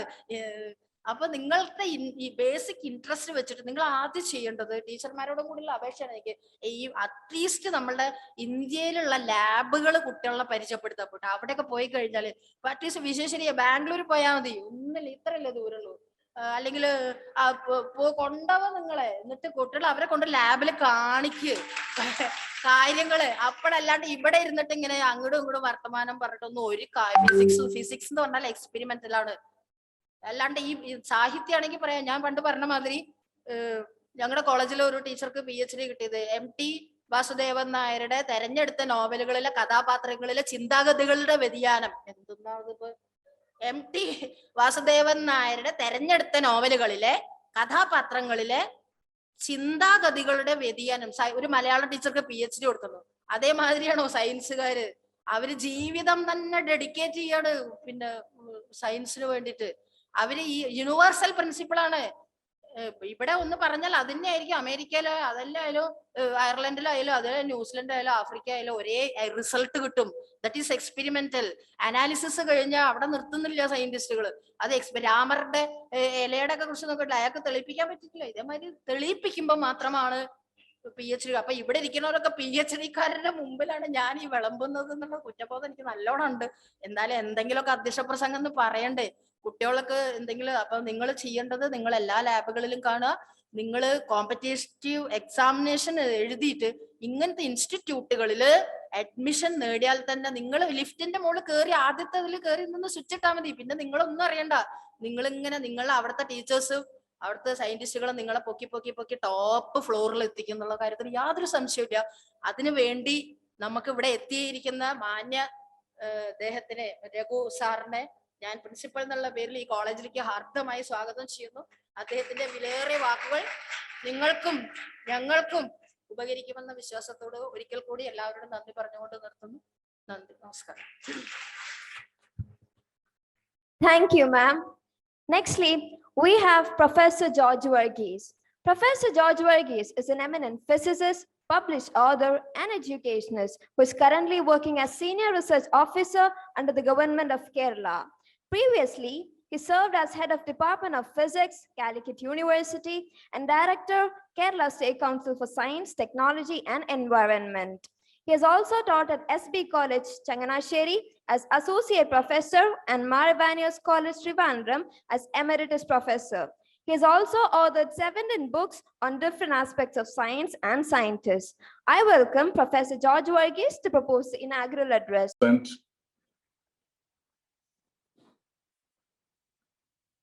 Good morning, respected teachers, students, and others present for the Colloquium Series 2022.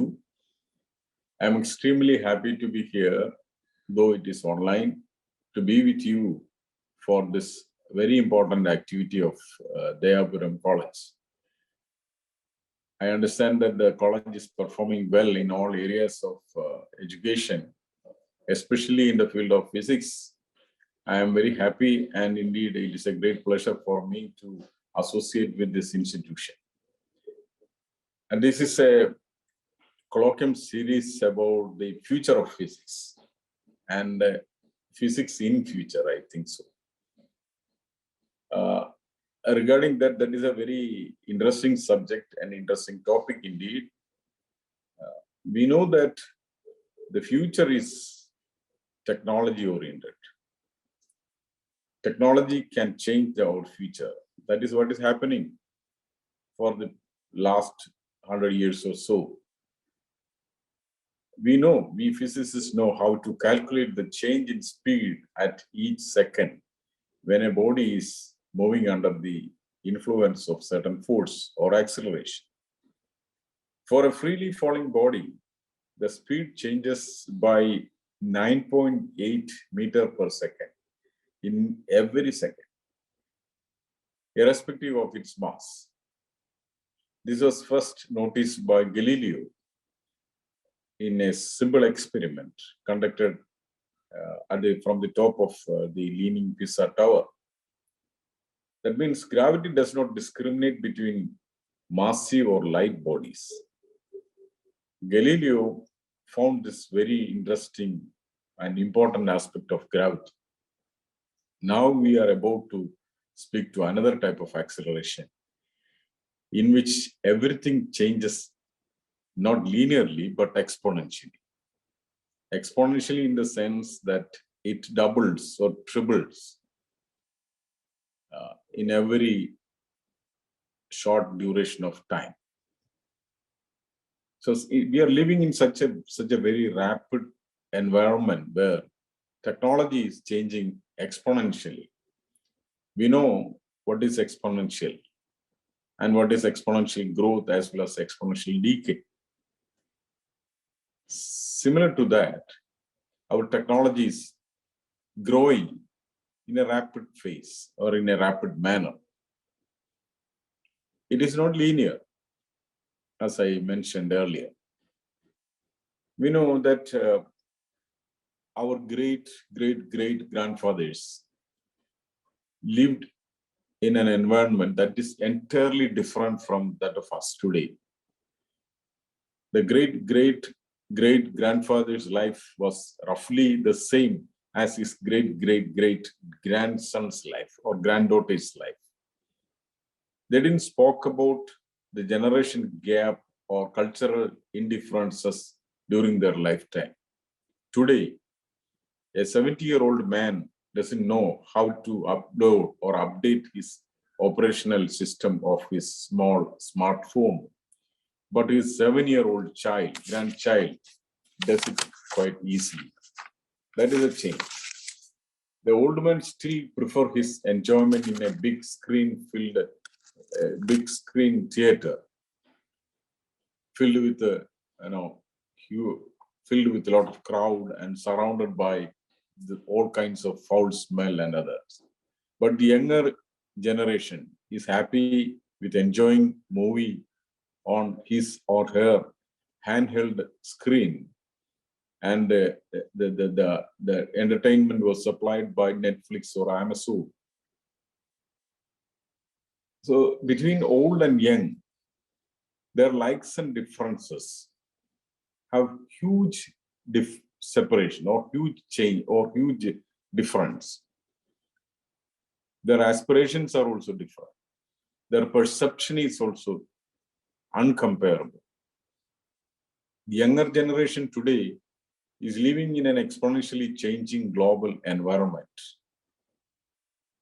If you make a comparison between the world of AD 1500 and AD 2022, that means the present time, we will get amazed in each item.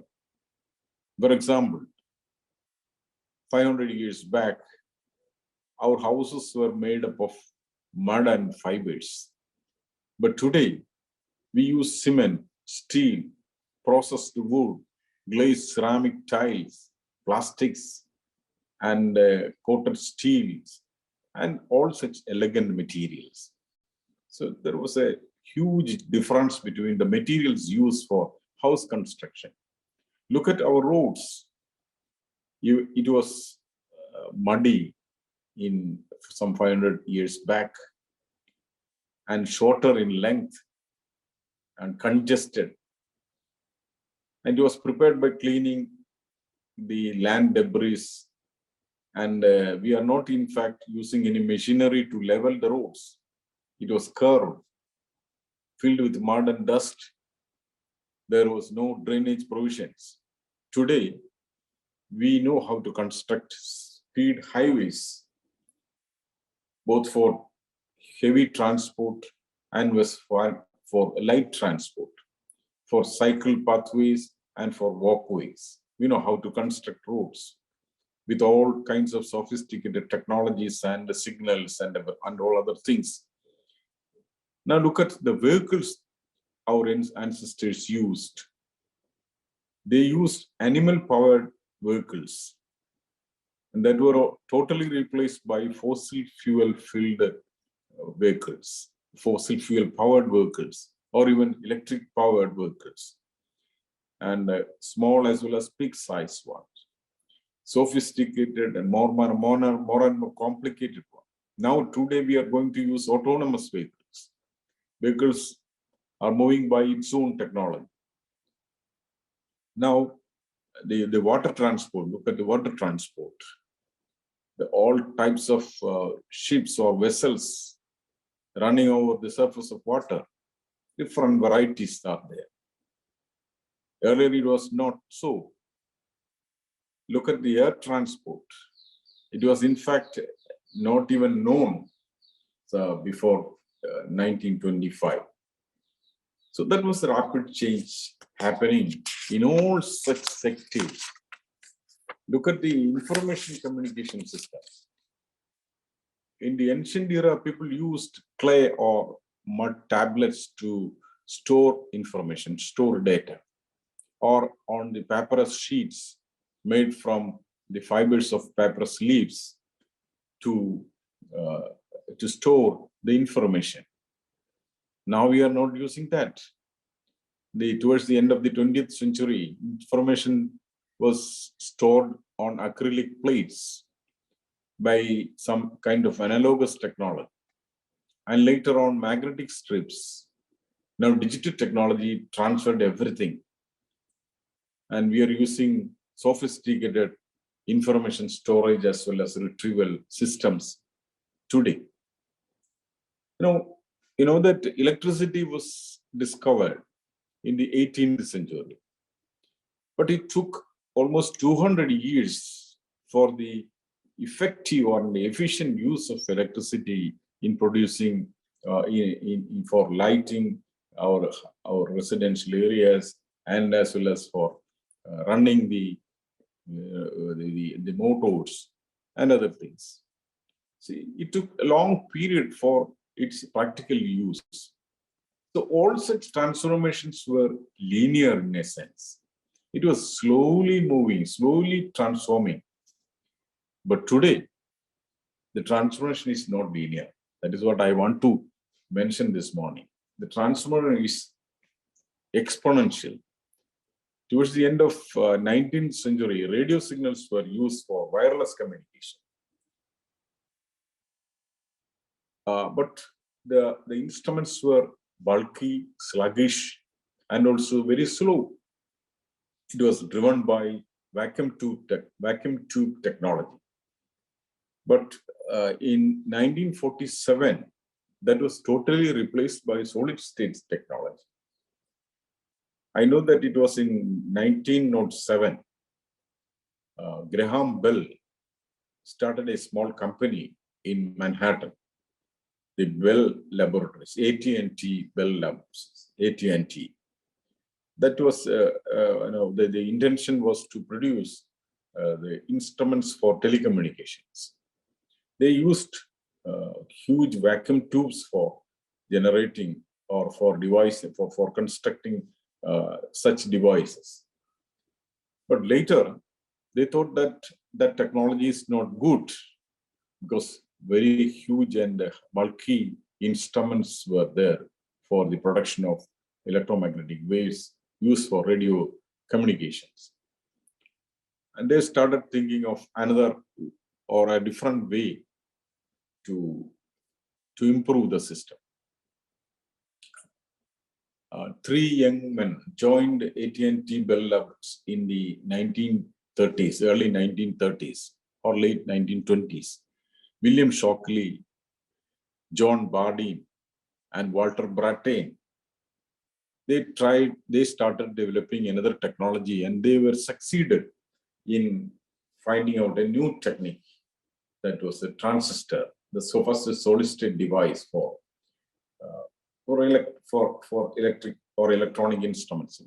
The major breakthrough was the invention of transistor by these three young men, Shockley, Bardeen, and Brattain. They got Nobel Prize in 1956 for this invention.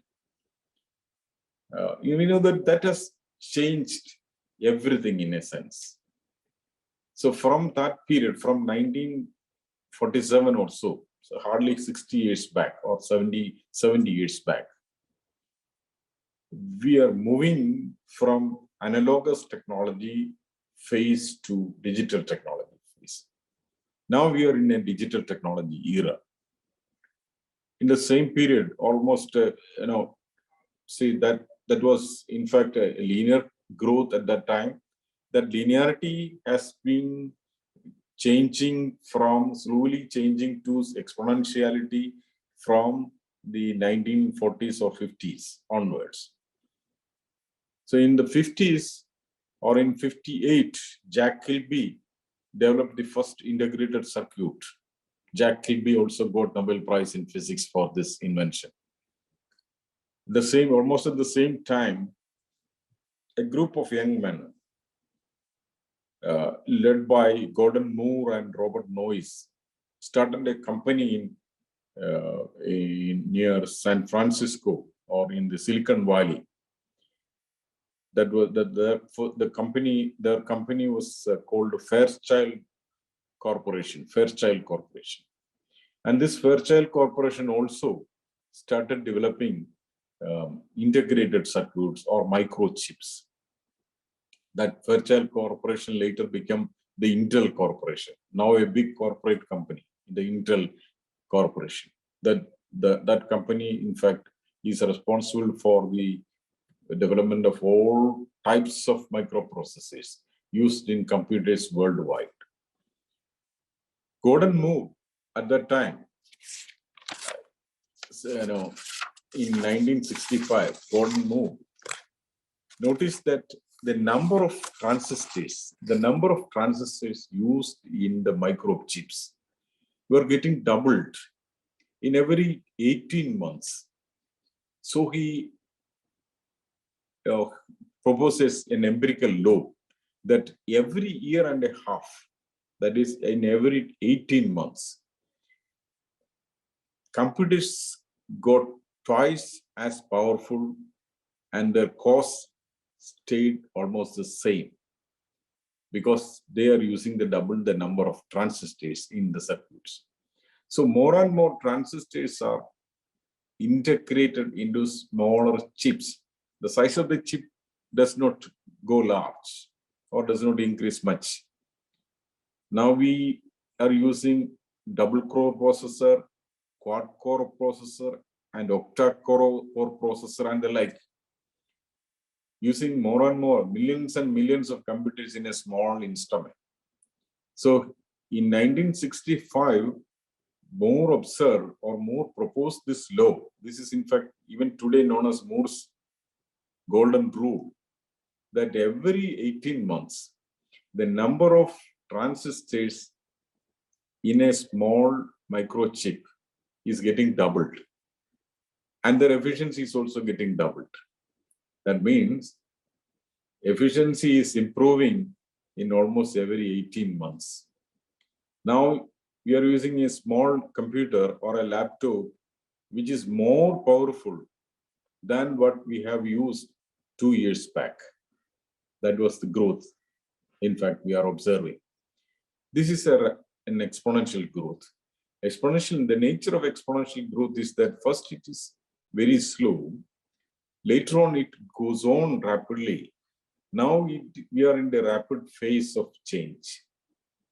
So everything is changed.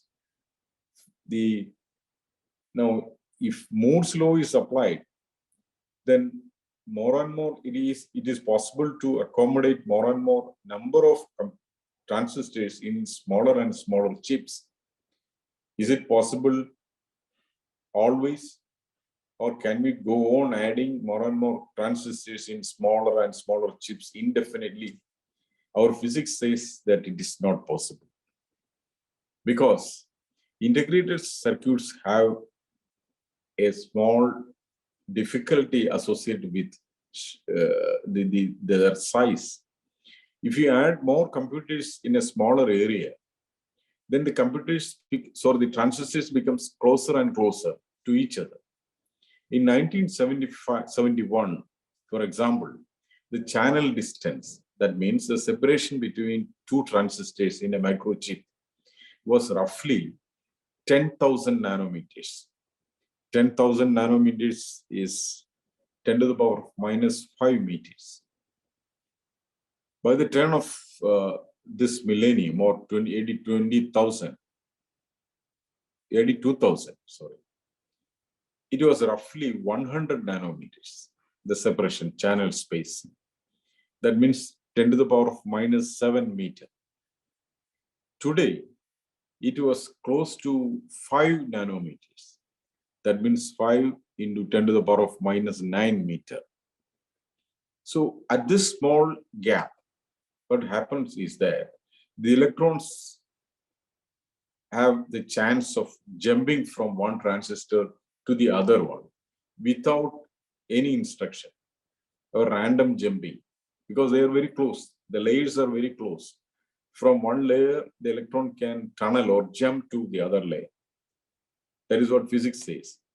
So further moving them closer to each other is not possible according to our known physics. So there is a limit, in fact, for the Moore's law. So it is almost certain that we are very close to that end.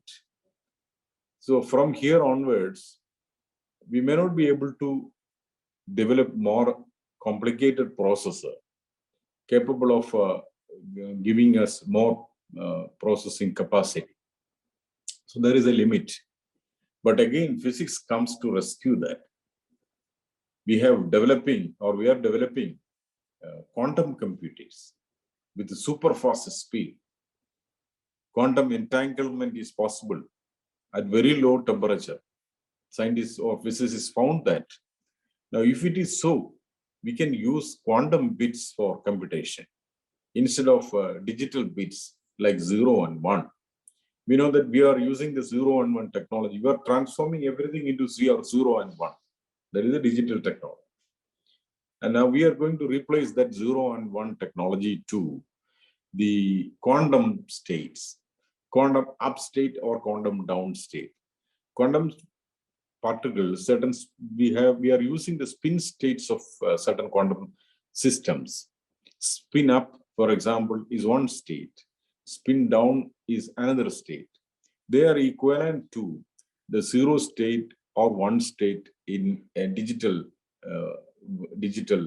technology.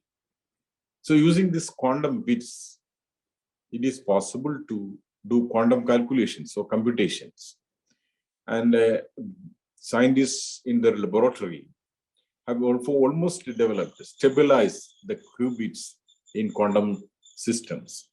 So today they are working hard to improve the techniques so that they may be able to go on or perform the quantum computation processes using these qubits.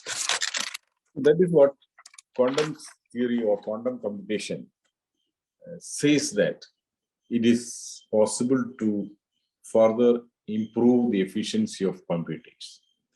Now we are using computers with very high clock speed, almost 10 to the power of 16 cycles per second, very close. It is that 10 to the power of 16 cycles per second is the computing power of human brain.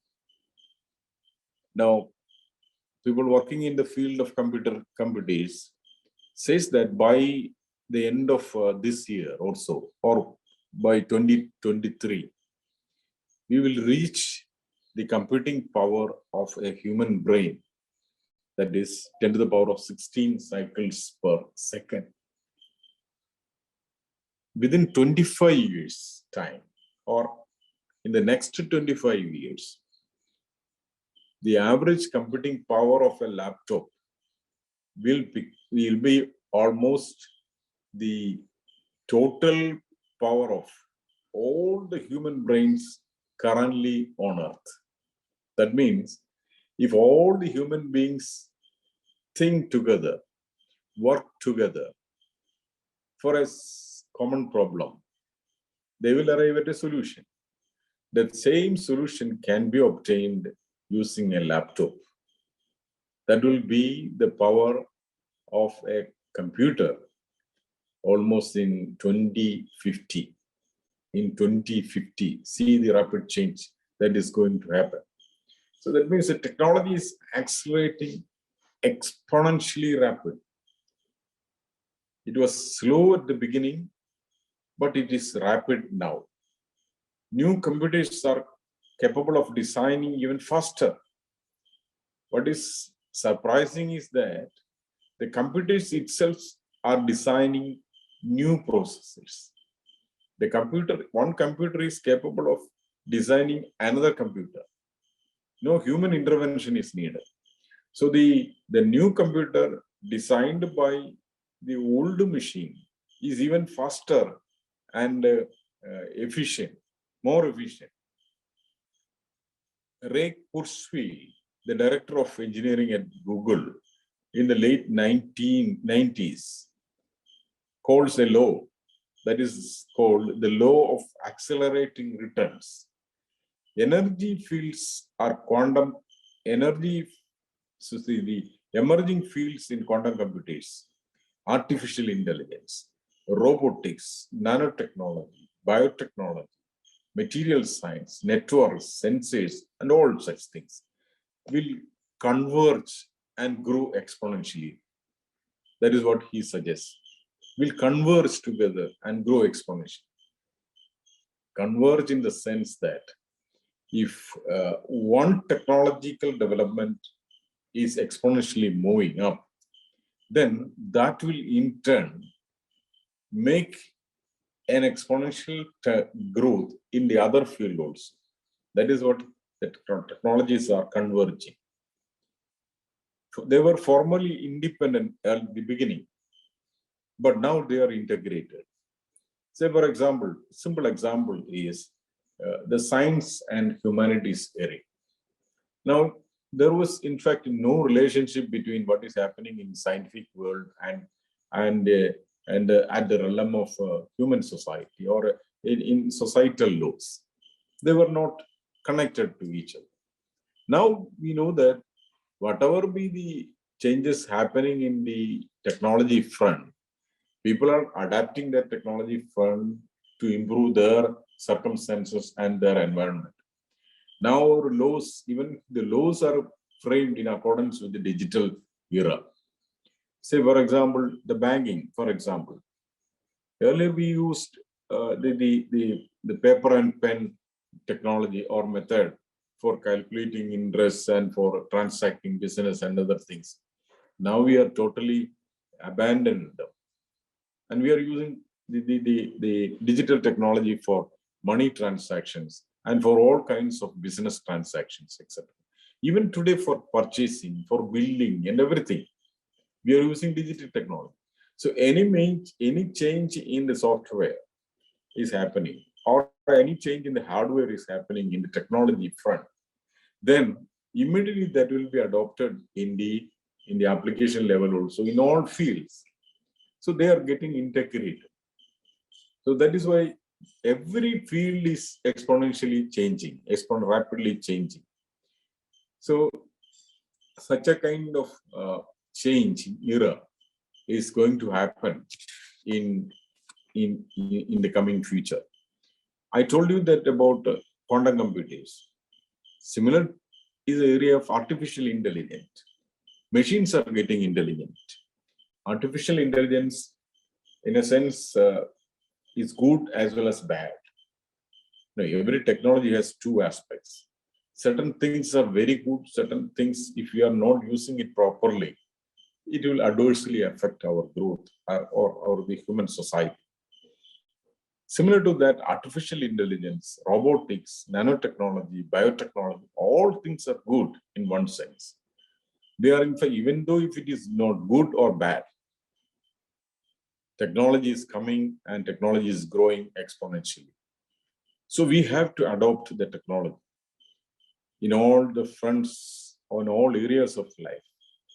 Quantum computers, artificial intelligence, then material science, for example. So new and new materials are being developed for all uses in the society.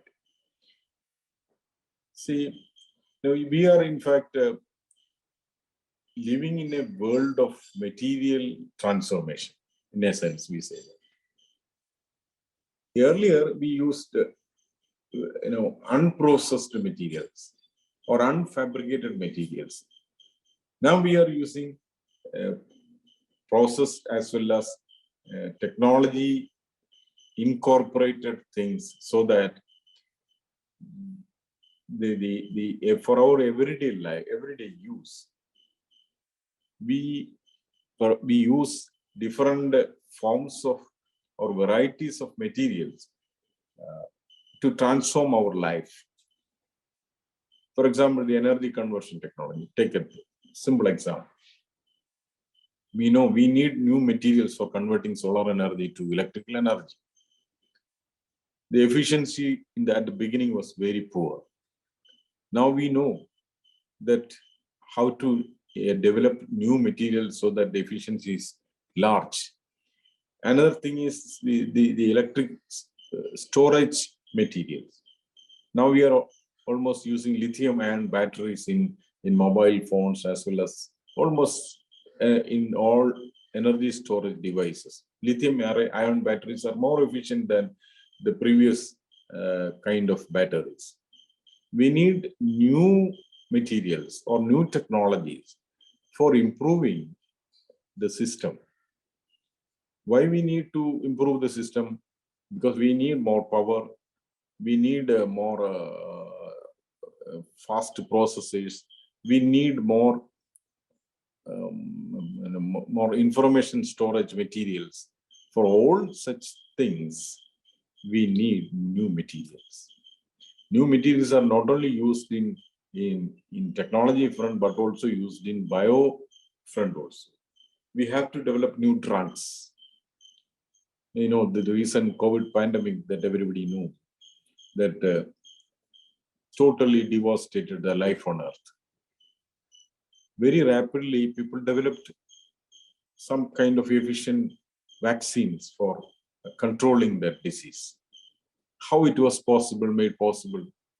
Because of the technological advancement, because of the material availability of new materials. For drug manufacturing, we need new materials. For drug manufacturing, we need new types of computation. You know that the drugs are being first manufactured even before manufacturing. Scientists are using computer techniques for mimicking the structure of the drugs, using different forms of, all these things are related to physics. So I am trying to minimize the technical jargons. That is why it is difficult for me to explain certain things. You know, the density, for example, the density functional theory, DFT, density functional theory. Sometimes, if you are lucky enough, our youngsters will go and learn what is density functional theory. It is a simple theory based on quantum calculations, quantum theory, to formulate the structure of a molecule.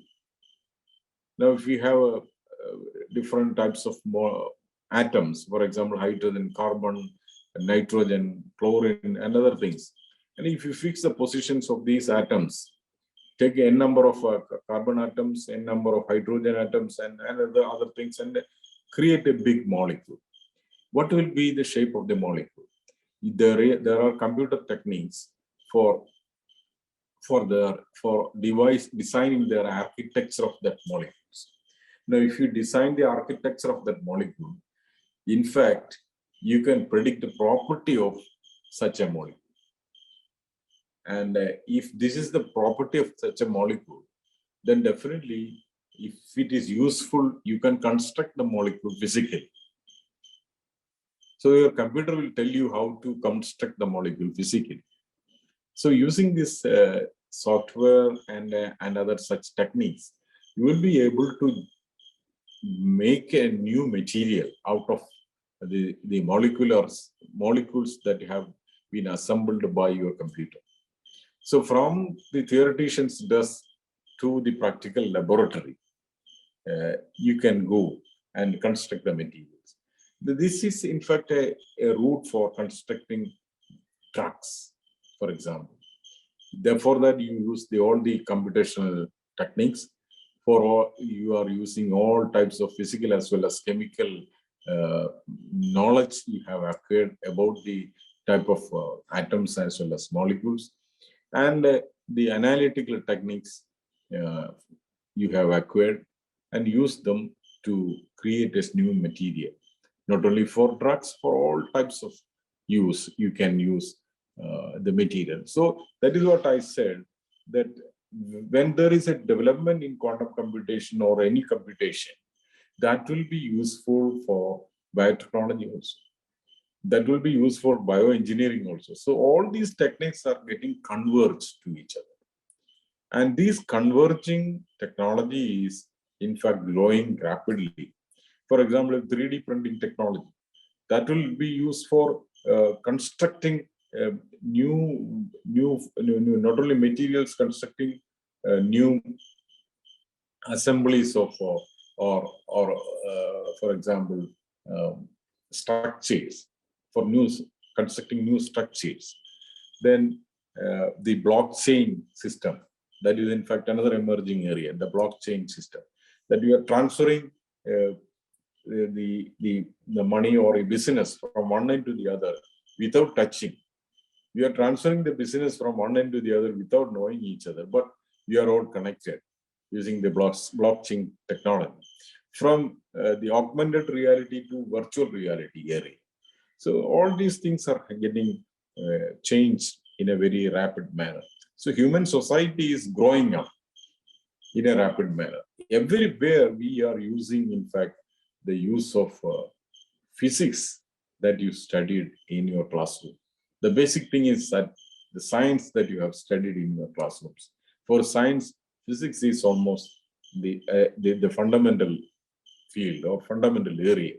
So being a physics student, you are indeed lucky today that you know the things well, or you can easily grasp the things well, whatever be the technology, whether it is digital technology, whether it is quantum computers, whether it is artificial intelligence, or whether it is nanotechnology or networking or sensors, or in 3D printing, whatever it is, your physics is very important because it forms the basis of all types of technology. So being a physics student, I am in fact very privileged in a sense that because with the understanding of the physics which I have acquired so far, I was able to learn the things properly, or at least in a proper manner than anybody else. That is the advantage of physics. So opportunities are very large, especially the quantum computers is going to take the lead role. Who knows what is the technology behind the quantum computers? Only those who have some idea about quantum theory can very well say that this is the basic fact or underlying principle of quantum computation. See, such a very fast-moving area we are living. So the present-day technology, let me mention a few things about what is going to happen tomorrow or in the immediate future. See, we are going to use artificial intelligence everywhere. So our educational system, teaching and learning practice will be changed. That is another area. Then in transportation area, we are going to use autonomous vehicles. That means the vehicles running by itself, not driven by any human being. So in near future, in 20-25 years or so, almost all the cars moving on the roads will be driven by some machine or some robot inside that vehicle. Flying taxis, that is another example. Now we know we are using drones everywhere. Last day we also saw that that unfortunate guy was helped by some flyby drones to identify his presence. Flying taxis will be another area. Then hyperloops, that means closed loops, closed pathways between distant locations for high-speed transportation or tube transportation. That is going to happen. Then space flights, flying into the outer space. Elon Musk already started such that endeavor. Then mega rockets for rapid transport between continents. If I want to go to US or to Australia or to any other continent, I will use a flying rocket. How to stabilize that rocket and how to land that rocket safely at another location, that we are going to develop, and we will use flying rockets or mega rockets for traveling intercontinents. Then the digital economy. See, we are slowly getting into digital economy. We will use totally the digital currency in a very short time from now. Digital currency. Then that is, in fact, a demonetization. Demonetization in the sense that not changing any of our currencies like that happened some time back. It is demonetization. We are not using any money or coins or currencies. We will use digital currencies, and digital economy is going to transform. Then another rapid change is dematerialization. We are not going to use any books or any writing materials, because you know that simple example is that the encyclopedia has totally been changed by Wikipedia now. We are using the wiki encyclopedia nowadays for any information.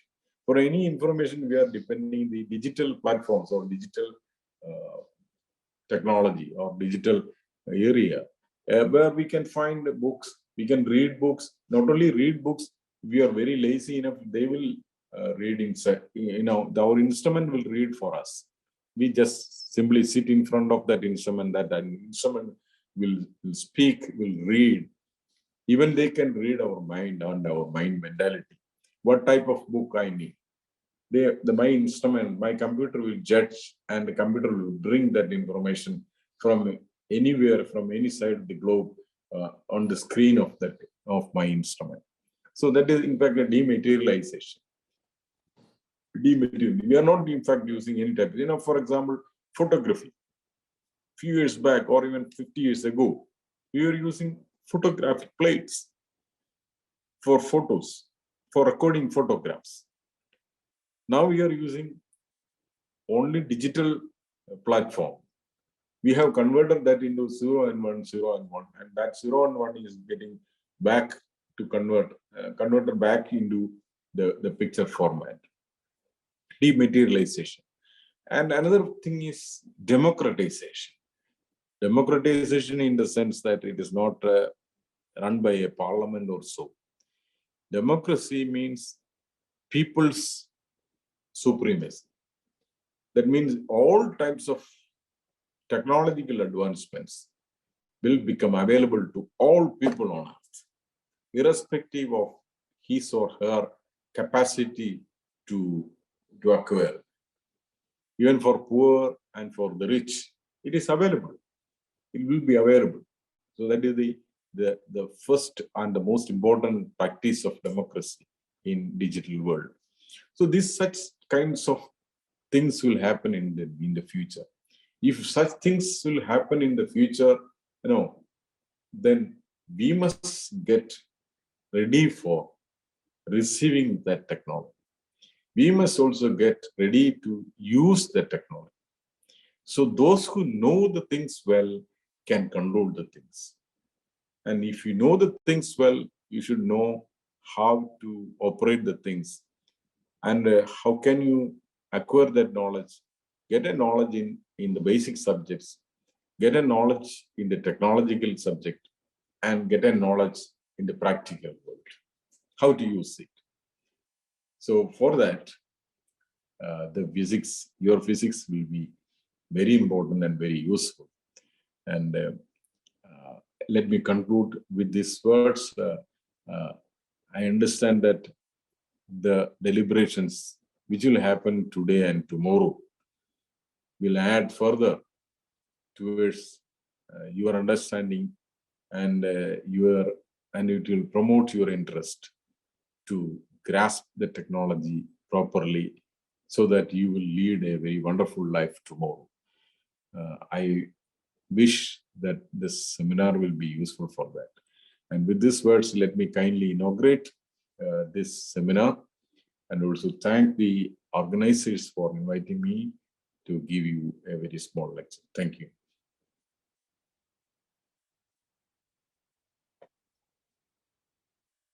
Nextly, we have Dr. Raghu Chatanathodi.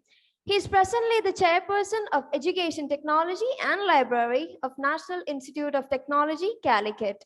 Raghu Chatanaturi has his PhD from Indian Institute of Science, Bangalore, and has been a postdoctoral fellow at Arizona State University, United States.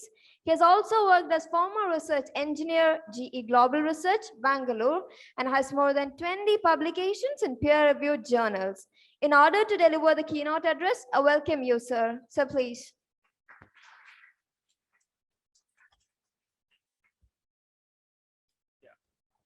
Thank you very much for the kind introduction.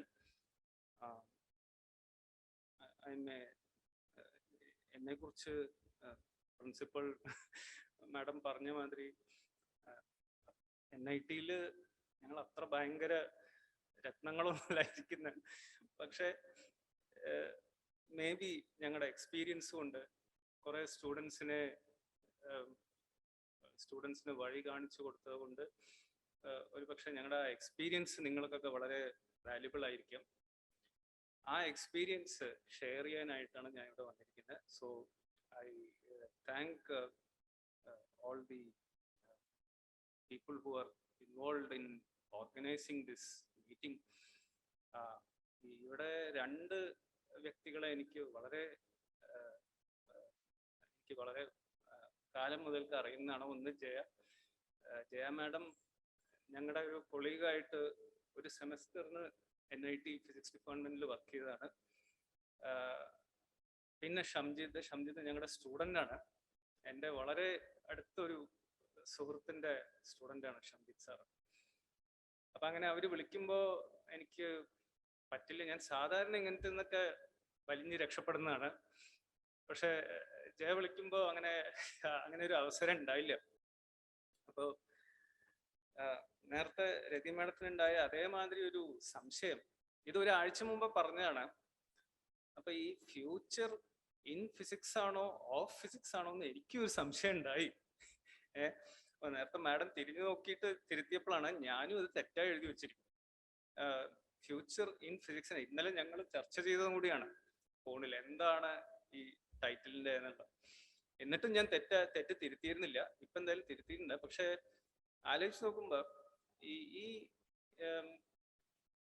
ടൈറ്റിലുകളൊക്കെ ഈ future in physics അല്ലെങ്കിൽ of physics ഒക്കെ only സട്ടിലി different, ചെറിയ വ്യത്യാസങ്ങളെ അതിലുള്ളൂ. Future of physics ഈ ഏരിയക്ക് എന്താണ് future, ഈ future in physics എന്നുള്ളത് രണ്ട് രീതിയിലും നമുക്ക് ആലോചിക്കാം. നിങ്ങളുടെ ഫ്യൂച്ചർ എന്താണ് ഫിസിക്സിൽ എന്നുള്ളതും പിന്നെ ഫിസിക്സിന്റെ തന്നെ ഫ്യൂച്ചർ, അത് ഞാൻ നേരത്തെ പറഞ്ഞ of physics, future of physics മാറി. എന്തായാലും ഇങ്ങനത്തെ ഈ സെമാൻറ്റിക്സും ഇതൊന്നും പറഞ്ഞ് നമ്മളിങ്ങനെ സ്പ്ലിറ്റിംഗ് ദ ഹെയർ എന്നൊക്കെ പറയുന്ന മാതിരി അങ്ങനെയുള്ള ഒരു ഉദ്ദേശമല്ല. But I want to try to link all these together. ഇന്നലെ ഇപ്പോൾ ജയ പറഞ്ഞു സാർ മലയാളത്തിൽ സംസാരിക്കുകയാണെങ്കിൽ വളരെ നന്നായിരുന്നു. പക്ഷേ സംസാരിക്കാം, പക്ഷെ എൻ്റെ മലയാളത്തിന് ലിമിറ്റേഷൻസ് ഉണ്ട്. അതിങ്ങനെ നമ്മൾ ചായ കുടിക്കുമ്പോഴൊക്കെ പറയുന്ന ടൈപ്പ് മലയാളമാണ്. ഫിസിക്സിന്റെ കാര്യങ്ങളിലേക്ക് കടക്കുമ്പോൾ most probably I will have to switch over to English. But I think നിങ്ങൾക്ക് എല്ലാവർക്കും മനസ്സിലാവുന്ന രീതിയിൽ തന്നെ ഞാൻ പറയാം.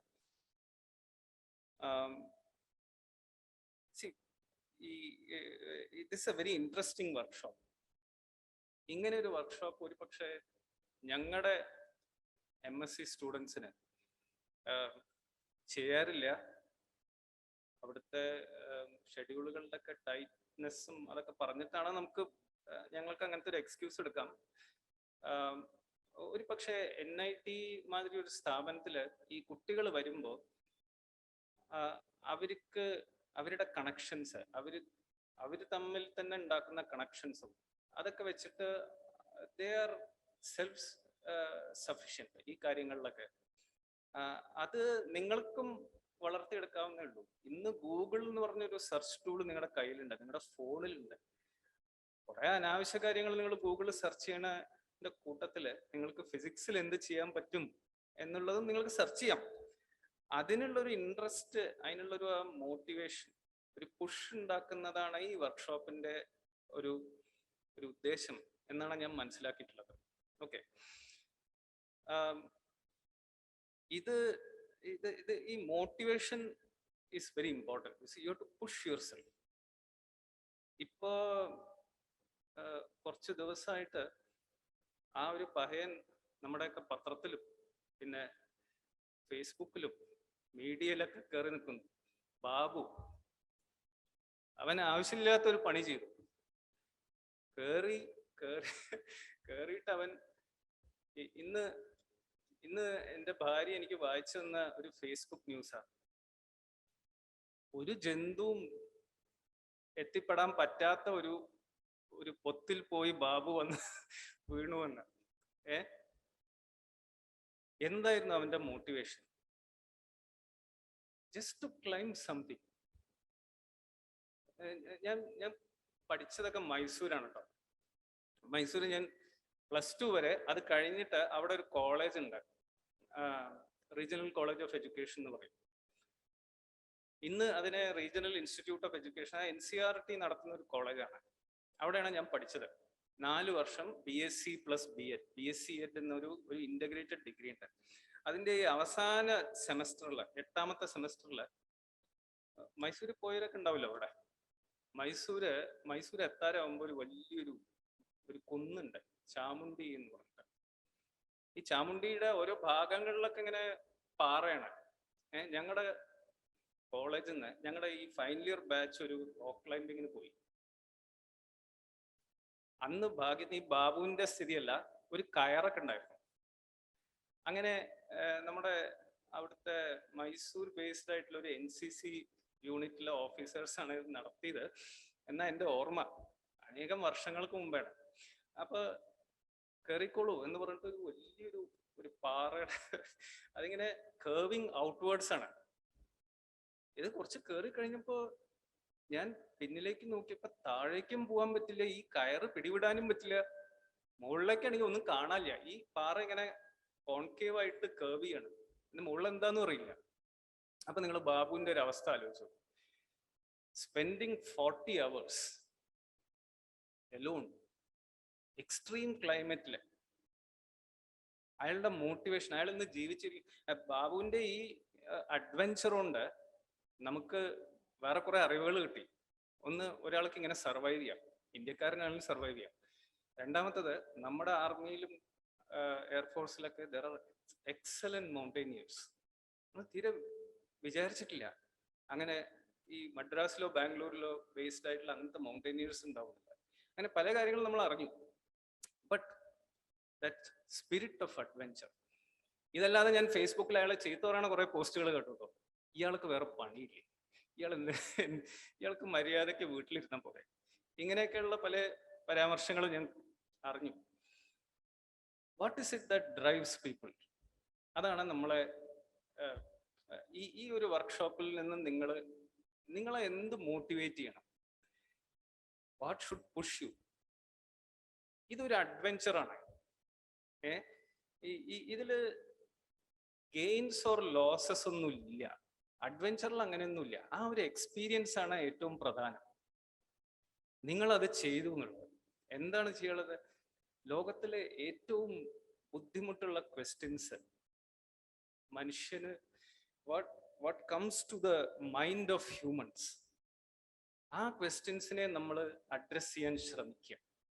അതിൻ്റെ ചെറിയൊരു ഉത്തരം, ചെറിയൊരു ഭാഗത്തിന്റെ ഉത്തരം, അതിലേക്ക് എത്താൻ ശ്രമിക്കുക. ഇങ്ങനത്തെ കുറച്ച് കാര്യങ്ങളാണ് ഈ ഫിസിക്സുകാരോ അല്ലെങ്കിൽ ഏത് റിസർച്ചറും ചെയ്യാൻ നോക്കുന്നത്. ഈ BSc കഴിഞ്ഞ് MSc കഴിഞ്ഞാൽ നിങ്ങൾക്ക് അങ്ങനത്തെ ഒരു അഡ്വെഞ്ചറിൽ പങ്കുചേരാം. നിങ്ങൾക്ക് അങ്ങനത്തെ you can take up such an adventure.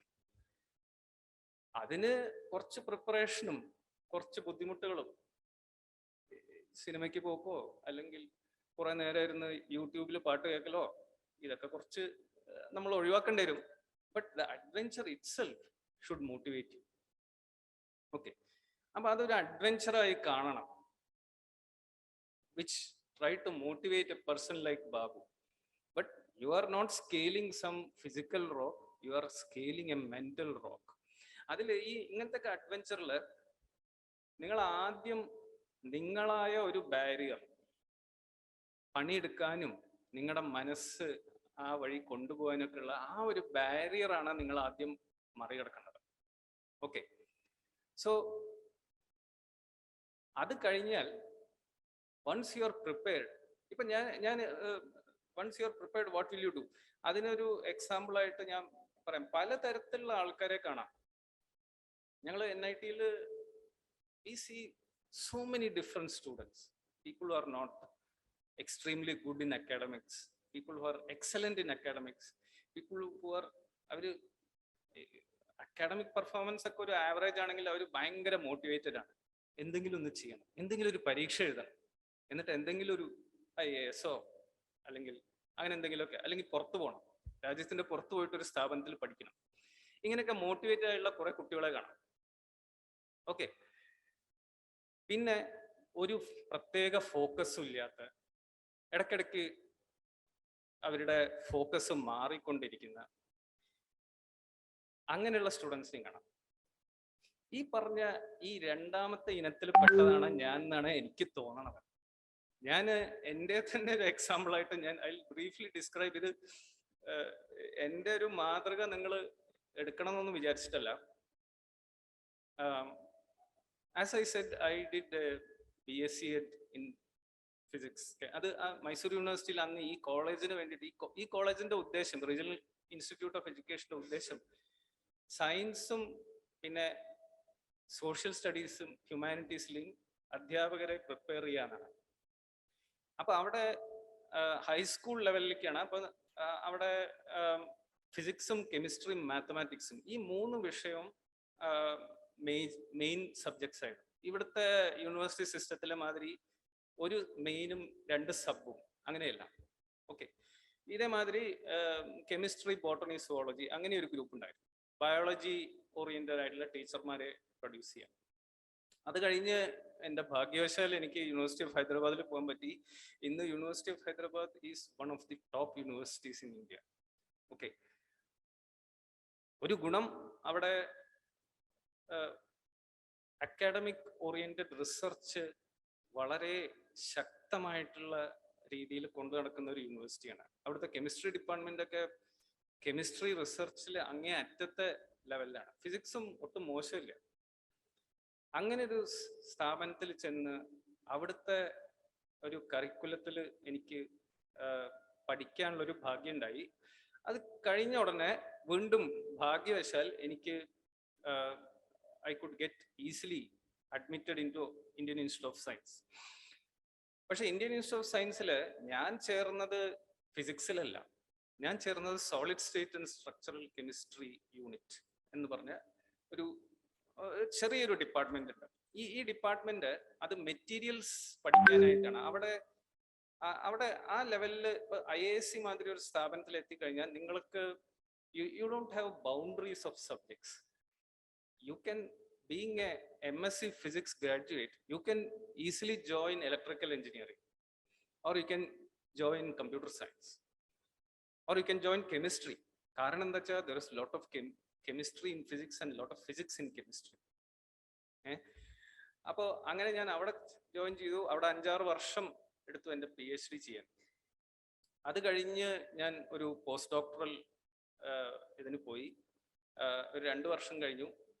അപ്പോഴൊക്കെ ഞാൻ എൻ്റെ ഇടയിൽ ഉണ്ടായിരുന്ന ഒരു വലിയ സംശയമാണ്, റിസർച്ച് ചെയ്യണോ, ഇത്രയൊക്കെ ബുദ്ധിമുട്ടി 5-6 വർഷം കഴിഞ്ഞു, ഒരു ജോലിയില്ല, എന്താ ചെയ്യുക എന്നൊക്കെയുള്ള ആലോചനയിലായിരുന്നു. അങ്ങനെ ഒരു പോസ്റ്റ് ഡോക്ക് കിട്ടി, കല്യാണം കഴിച്ചു. എന്തായാലും ജോലി ആവശ്യമുണ്ടല്ലോ. അങ്ങനെ പോസ്റ്റ് ഡോക്ടറൽ ഫെലോഷിപ്പ് കഴിഞ്ഞു. ഇവിടെ തിരിച്ചു വന്നു ഞാൻ IISc തന്നെ വന്നു കഴിഞ്ഞ് ഒരു 3-4 മാസം കഴിഞ്ഞപ്പോൾ എൻ്റെ ഒരു സുഹൃത്ത്, അന്ന് ഈ നമുക്കൊക്കെ വളരെ ഇത് പല രീതിയിലും അറിയപ്പെടുന്ന ഒരു കമ്പനി, ഒരു അമേരിക്കൻ മൾട്ടിനാഷണൽ കമ്പനി ഉണ്ട്, ജനറൽ ഇലക്ട്രിക്. ജനറൽ ഇലക്ട്രിക് നിങ്ങൾക്ക് അറിയണ്ടാവും ചിലപ്പോൾ, തോമസ് ആൽവ എഡിസൺ സെറ്റപ്പ് ചെയ്ത കമ്പനിയാണ്. അദ്ദേഹം ലൈറ്റ് ബൾബ് കത്തിച്ച് പിന്നെ GE ഒഫീഷ്യലി സ്ഥാപിക്കപ്പെട്ടു എന്നാണ് കരുതുന്നത്. അപ്പൊ GE അങ്ങനെ ഗ്ലോബലൈസ് ചെയ്ത് വളർന്ന് GEക്ക് അതൊരു ട്രൂലി ഗ്ലോബൽ കമ്പനിയായി മാറി. അതിന് ഇന്ത്യയിൽ ബാംഗ്ലൂരിൽ ഒരു റിസർച്ച് സെന്റർ തുറന്നു. അതിന്റെ കാരണം എന്താ വെച്ചാൽ നമ്മുടെ രാജ്യത്തില് ഹൈലി എഡ്യൂക്കേറ്റഡ് ആയി ഓൾസോ വളരെ ചീപ്പായിട്ട് കിട്ടുന്ന കുറെ സയന്റിസ്റ്റും എഞ്ചിനീയർമാരും ഉണ്ട്. അമേരിക്കയിൽ ഒരാളെ എംപ്ലോയ് ചെയ്യുന്നതിനെക്കാട്ടിലും മച്ച് ചീപ്പറാണ് ഒരു ഇന്ത്യയിൽ ഒരാളെ എംപ്ലോയ് ചെയ്യുക. ആ ഒരു അതാണ് അതിന്റെ economics. That's what is driving their employment. പക്ഷെ ഈ ജിയിൽ ഞാൻ ജോയിൻ ചെയ്തു. അത് കാരണം എന്താ വെച്ചാൽ അന്ന് എനിക്ക് തോന്നി ഒരു ജോലി എടുക്കാൻ പറ്റിയ ഒരു കമ്പനിയിൽ പോവാന്നല്ല. പക്ഷെ 2 വർഷം കഴിഞ്ഞ് 2 വർഷമൊന്നും വേണ്ടിയൊന്നുമില്ല, ഒരു 5-6 മാസം കഴിഞ്ഞപ്പോൾ എൻ്റെ മനസ്സ് വീണ്ടും മാറി. Okay, so I thought that I really don't like this kind of academic, this kind of corporate research. So I started looking for academic positions. അങ്ങനെ വന്ന് കിട്ടിയ ആദ്യത്തെ ഇന്റർവ്യൂ ആണ് NIT കാലിക്കറ്റ്. അതിനു മുമ്പ് ഞാൻ IIT കാൺപൂരിലേക്ക് അപ്ലൈ ചെയ്തിരുന്നു. അവർ എൻ്റെ അപ്ലിക്കേഷൻ അതേപടി തിരിച്ചയച്ചു. അത് വേറെ ഒരു സത്യമാണ്. പക്ഷെ NIT കാലിക്കറ്റിലെ ഇന്റർവ്യൂ എനിക്ക് വളരെ നന്നായി പോയി. ഞാനിവിടെ ജോയിൻ ചെയ്തു. അപ്പൊ എന്നെ മാതിരി ഒരു ഇൻഡിവിജ്വല് അതൊരു വലിയൊരു ബീംബായിട്ട് ഞാൻ പറയില്ല. I have experienced lot of different fields. What are all the possibilities that you can do after A degree in physics. Okay, അതിന് കുറെയൊക്കെ നിങ്ങളുടെ ഭാഗ്യം വേണം. പക്ഷെ ആ വേണ്ട സമയത്ത് നിങ്ങൾ അതിനൊരു മോട്ടിവേഷനും വേണം. നമ്മുടെ ബാബു മലകറിമാർ. ഓക്കെ, ആ മോട്ടിവേഷൻ ഈ വർക്ക്ഷോപ്പ് നിങ്ങളിൽ at least that seeds of that motivation will be sown in you എന്നാണ് ഇതിന്റെ ഓർഗനൈസേഴ്സും ഉദ്ദേശിക്കുന്നതെന്നാണ് ഞാൻ മനസ്സിലാക്കുന്നത്. ഓക്കെ, ഇനി മറ്റൊരു രീതിയിൽ ഇപ്പൊ ജോർജ് വർഗീസ് സാറ് പല കാര്യങ്ങളും എടുത്തു പറഞ്ഞു. ഫ്യൂച്ചർ ഇൻ ഫിസിക്സ്, എന്താണ് ഫിസിക്സിന്റെ ഭാവി, what pulls you to the subject എന്നുള്ളതിന് there are several examples. Sir കുറെ കാര്യങ്ങൾ പറഞ്ഞു. ഞാനൊരു 3 എക്സാമ്പിൾസ് ഞാൻ ഇവിടെ പറയാം. ഓക്കെ, ഒരു ഉദാഹരണം വരുന്നത് ഈ ആസ്ട്രോഫിസിക്സ് ആൻഡ് കോസ്മോളജി എന്നുള്ള എൻ്റെ ഫീൽഡല്ല, ഞാൻ മെറ്റീരിയൽ സയൻസിലാണ് പഠിച്ചത്. ബട്ട് നിങ്ങൾക്ക് എല്ലാവർക്കും അറിയാം, ഇപ്പൊ ഗ്രാവിറ്റേഷണൽ വേവ്സ്, മലയാളത്തിൽ എന്താ പറയാറില്ല, ഗുരുത്വാകർഷണ തരംഗങ്ങളും എന്തോ ഒരു സംഭവമാണ്. ഈ ഗ്രാവിറ്റേഷണൽ വേവ്സ് കണ്ടുപിടിച്ചു, എക്സ്പെരിമെന്റലി മെഷർ ചെയ്തു എന്നുള്ളത് നിങ്ങളൊക്കെ അറിഞ്ഞിട്ടുണ്ടോ? ജസ്റ്റ് ഗൂഗിളിൽ ഒന്ന് തിരഞ്ഞു നോക്കൂ ഗ്രാവിറ്റേഷണൽ വേവ്സ്. ഇലക്ട്രോമാഗ്നറ്റിക് വേവ്സിനെ കുറിച്ച് എല്ലാവർക്കും അറിയില്ലേ? അറിയാം. എല്ലാവരും 3rd ഇയർ BSc ഒക്കെ ആണോ അതോ ഫസ്റ്റ് ഇയർ ആണോ? ഇലക്ട്രോമാഗ്നറ്റിക് വേവ്സ് എന്തായാലും +2 നിങ്ങൾ പഠിച്ചിട്ടുണ്ടാവും ഇല്ലേ? അതേമാതിരി ഒരു ഗ്രാവിറ്റേഷണൽ ഫീൽഡിനും വേവ്സ് ഉണ്ടാവാം. ഓക്കെ, അതിന്റെ കാര്യങ്ങൾ നിങ്ങൾക്ക് അതിന്റെ റിസർച്ചിന് വേണ്ടി 2017 3 പേര്, പേരുകളൊന്നും ഓർക്കാൻ അത്ര എളുപ്പമല്ല, റൈനർ വൈസ്, കിപ്തോൺ ആൻഡ് ബാരി ബാരിഷ്, ഈ 3 പേർക്കും 2017 നൊബേൽ സമ്മാനം കിട്ടി. അറിഞ്ഞിട്ടുണ്ടോ? ഫിസിക്സിൽ മോട്ടിവേറ്റഡ് ആവാൻ ജസ്റ്റ് ഗൂഗിളിൽ ആ ലിസ്റ്റ് ഓഫ് നൊബേൽ ലോറേറ്റ്സ് എന്ന് അടിച്ചു നോക്കും. ഫിസിക്സിലും കെമിസ്ട്രിയിലും മെഡിസിനിലും എല്ലാ വിഷയങ്ങളിലും നൊബേൽ സമ്മാനങ്ങൾ ആർക്കൊക്കെ ഒരു വർഷം കിട്ടിയത് എന്നുള്ളത് നിങ്ങൾ അറിഞ്ഞിരിക്കണം. എക്കണോമിക്സിൽ ആർക്കാണ് അറിഞ്ഞിരിക്കാൻ പറഞ്ഞാൽ ആ സമയത്ത് പേരൊക്കെ ചിലപ്പോൾ നമ്മൾ മറക്കും. ബട്ട് ആ സമയത്ത് നിങ്ങൾ അതൊന്ന് നോക്കണം as young students, just to push yourself. നിങ്ങൾക്ക് നൊബേൽ പ്രൈസ് കിട്ടുന്നല്ല ഞാൻ പറയുന്നത്, കിട്ടിയാൽ നന്നായിരുന്നു, ബട്ട് ഒരു മോട്ടിവേഷന് വേണ്ടിയിട്ട്. അപ്പൊ ഇതില് ഈ റൈനർ വൈസ് എന്ന് പറഞ്ഞ is now professor in Massachusetts Institute of Technology US. ഈ വൈസ് ഈ ഗ്രാവിറ്റേഷണൽ വേവ്സ് വളരെ പണ്ട്, അതായത് 1915 കാലത്ത് Einstein general theory of relativity അതുവഴി ഗ്രാവിറ്റേഷണൽ ഫീൽഡ്സിനെ മാത്തമാറ്റിക്കലായിട്ട് എങ്ങനെ നമുക്ക് മനസ്സിലാക്കാം എന്ന് നമ്മളെ പഠിപ്പിച്ചപ്പോൾ അന്ന് മുതൽക്കുള്ള ഒരു കോൺസെപ്റ്റാണ്. അത് പ്യുവർ തിയറി ആയിരുന്നു. പക്ഷെ അത് എങ്ങനെ നമുക്ക് ആക്ച്വലി ഒരു ലൈറ്റ് വേവ് നമ്മൾ ഡിറ്റക്ട് ചെയ്യുന്ന മാതിരി, നമ്മുടെ കണ്ണാണ് സിംപ്ലസ്റ്റ് ലൈറ്റ് വേവ് ഡിറ്റക്ടർ അല്ലേ? ബിക്കോസ് യു നോ ദാറ്റ് നമ്മുടെ റെറ്റീനയിൽ there are some molecules which act as receptors to light. You are sensitive to light. Unfortunately, we are not sensitive to gravitational waves. അപ്പോൾ ഇതൊരു theory ആയിട്ട് അനേകം വർഷങ്ങൾ അങ്ങനെ നിൽക്കുകയായിരുന്നു. ഇദ്ദേഹം ഈ റൈനർ വൈസ് 70-കൾ മുതൽക്ക് he has been continuously after trying to make a gravitational wave detector. അയാൾ വേറെ ഒന്നും ചെയ്തിട്ടില്ല. അയാൾക്ക് ആകെ 1-2 പബ്ലിക്കേഷനെ ഉണ്ടായിട്ടുള്ളൂ. അതുവരെ വർഷങ്ങളോളം, ഡിക്കേഡ്സ് ഈ ഒരു ഒറ്റ പ്രാന്തില് ഈ നമ്മുടെ ബാബു മല കയറിയ മാതിരി അയാൾ ഇതിന്റെ പിന്നാലെ. ഇന്ത്യയിൽ വല്ല IIT-യിലോ അല്ലെങ്കിൽ NIT-യിലോ അയാൾക്ക് പ്രൊമോഷൻ പോലും കിട്ടില്ല. എന്നുവെച്ചാൽ അയാൾ പബ്ലിക്കേഷൻ ഇല്ല. ഞങ്ങളിവിടെ തമാശയായിട്ട് പറഞ്ഞ് ചിരിക്കും. ഞാൻ എൻ്റെ സ്ഥാപനത്തെ കുറിച്ച് തന്നെ പറയണം. ഇവിടുത്തെ എൻട്രി പ്രോസസ്സ് ഇത്രയും കോംപ്ലിക്കേറ്റഡാ. ഓരോരുത്തർ എന്തൊക്കെ പേപ്പറുകൾ പബ്ലിഷ് ചെയ്തു അതിനൊക്കെ മാർക്കൊക്കെ ഇട്ടിട്ട് ഇയാളുടെ മാർക്കൊക്കെ കൂട്ടിയിട്ട് അങ്ങനെ നമ്മുടെ വളരെ പ്രിയപ്പെട്ട ഇലക്ട്രിക്കലിലെ ഒരു മാഷ് പോൾ സാർ പറഞ്ഞു, ഐൻസ്റ്റൈനും ന്യൂട്ടണൊന്നും രഘു ഇവിടെ അപ്ലൈ ചെയ്താൽ അവർക്ക് ഇവിടെ ഫാക്കൽറ്റി പൊസിഷൻ കൊടുക്കാൻ പറ്റില്ല. എന്താ വെച്ചാൽ അവർക്ക് അതിന് മാർക്ക് ഉണ്ടാവില്ല. റൈറ്റ്? ഈ റൈനർ വൈസ് അനേകം വർഷങ്ങളായിട്ട് ഇങ്ങനെ ഒന്നും ചെയ്യാതില്ല. അയാൾക്ക് ഒരു ലാബ് MIT കൊടുത്തു.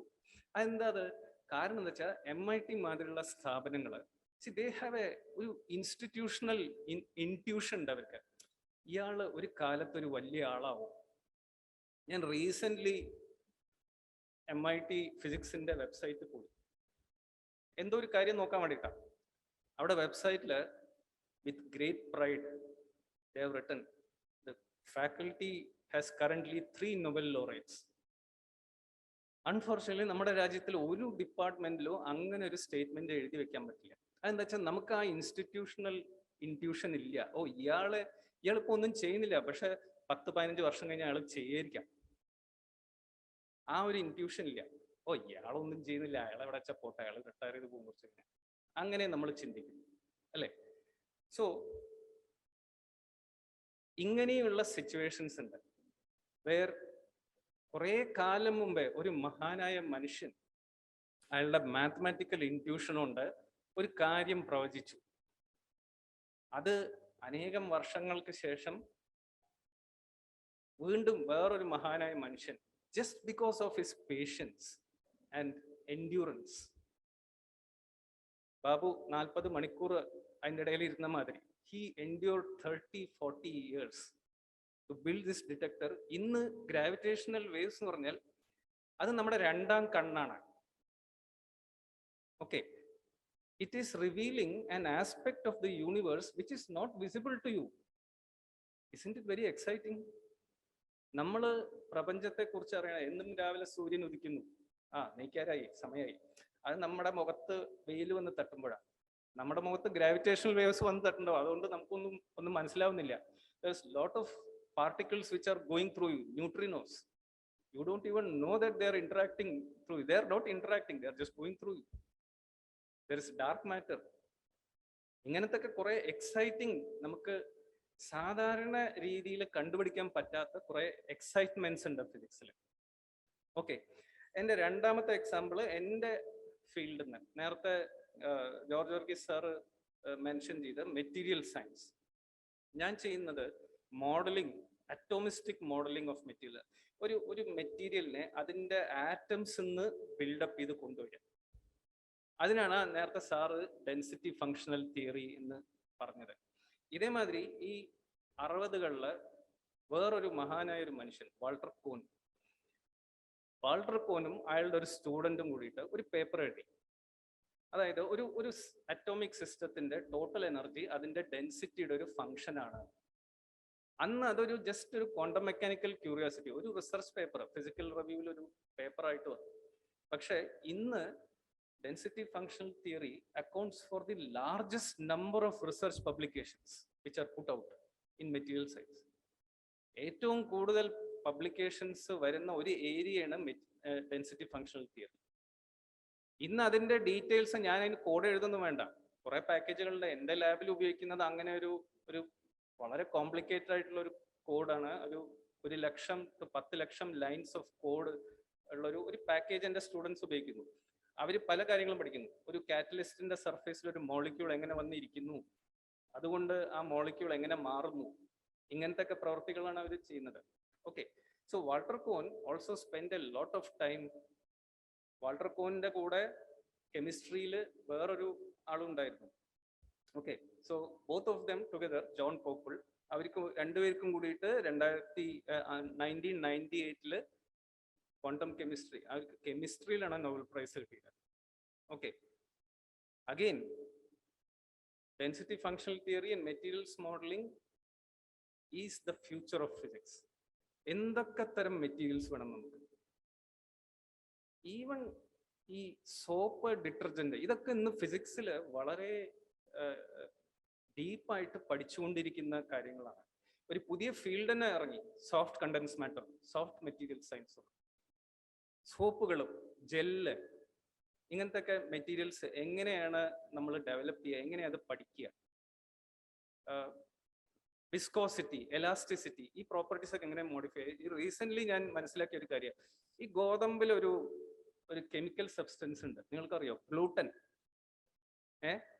ഗ്ലൂട്ടൻ, എൻ്റെ ഫാമിലിയിൽ പലരും ഗ്ലൂട്ടൻ സെൻസിറ്റീവ് ആണ്, അവർക്ക് ഗ്ലൂട്ടൻ അലർജിക്കാണ്.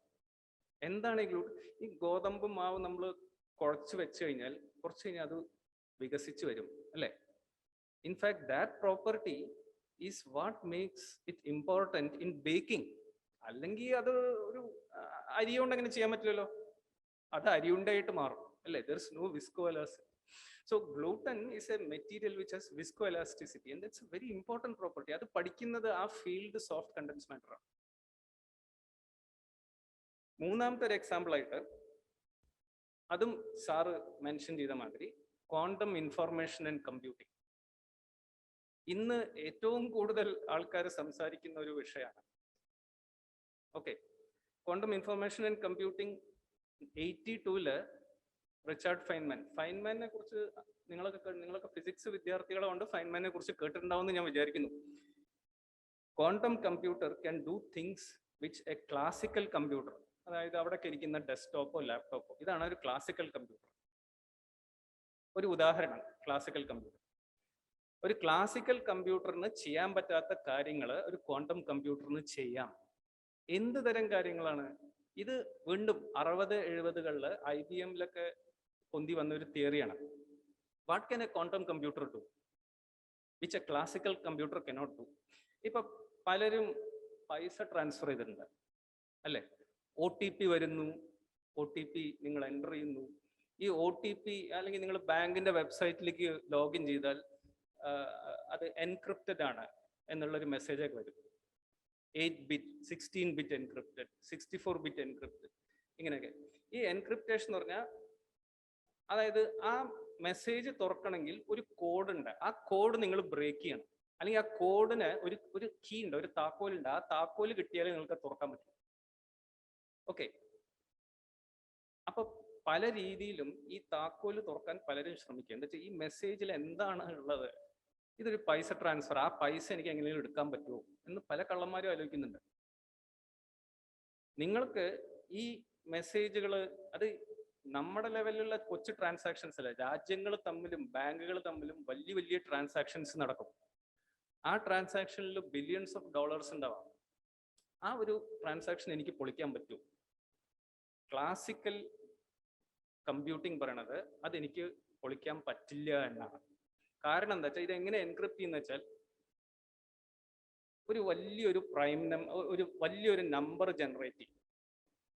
ഇതിന്റെ കോഡ് ബ്രേക്ക് ചെയ്യണമെങ്കിൽ ആ നമ്പറിനെ നിങ്ങൾ അതിന്റെ പ്രൈം ഫാക്ടേഴ്സ് ആയിട്ട് ഫാക്ടറൈസ് ചെയ്യണം. അപ്പോൾ ഈ കമ്പ്യൂട്ടിങ്ങിലും മാത്തമാറ്റിക്സിലും പറയും, ചില പ്രോബ്ലംസ് അത് ബുദ്ധിമുട്ടുള്ളതാണ്, ചിലത് ഈസിയാണ്. അതിനൊരു ടെക്നിക്കൽ ഡെഫിനേഷൻ ഉണ്ട്, അത് ഞാൻ പറഞ്ഞ് നിങ്ങളെ ബുദ്ധിമുട്ടിക്കില്ല. Something called polynomial time or infinitely hard problems. അത് നമുക്ക് ഒരിക്കലും ഫിസിക്കലായിട്ട് ഒരു സമയത്ത് ചെയ്ത് തീർക്കാൻ പറ്റില്ല.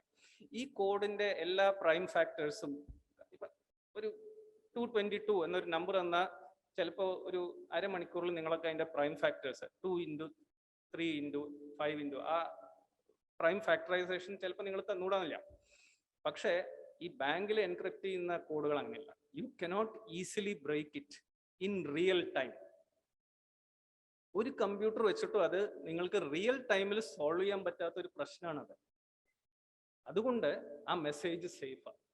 അത് എത്തേണ്ടോടത്ത് എത്തിയാൽ ആ കീ കിട്ടിക്കഴിഞ്ഞാൽ എനിക്ക് ആ മെസ്സേജ് തുറക്കാം. ഓ, എനിക്ക് ഇത്ര പൈസ അയച്ചിട്ടുണ്ട്. Nobody can interrupt that message. പക്ഷേ ക്വാണ്ടം മെക്കാനിക്സിൽ അങ്ങനെയല്ല. ക്വാണ്ടം മെക്കാനിക്സ് ഒരു കമ്പ്യൂട്ടറിൽ ഉപയോഗിച്ച് കഴിഞ്ഞാൽ അത് വേറെ രീതിയിലാണ്.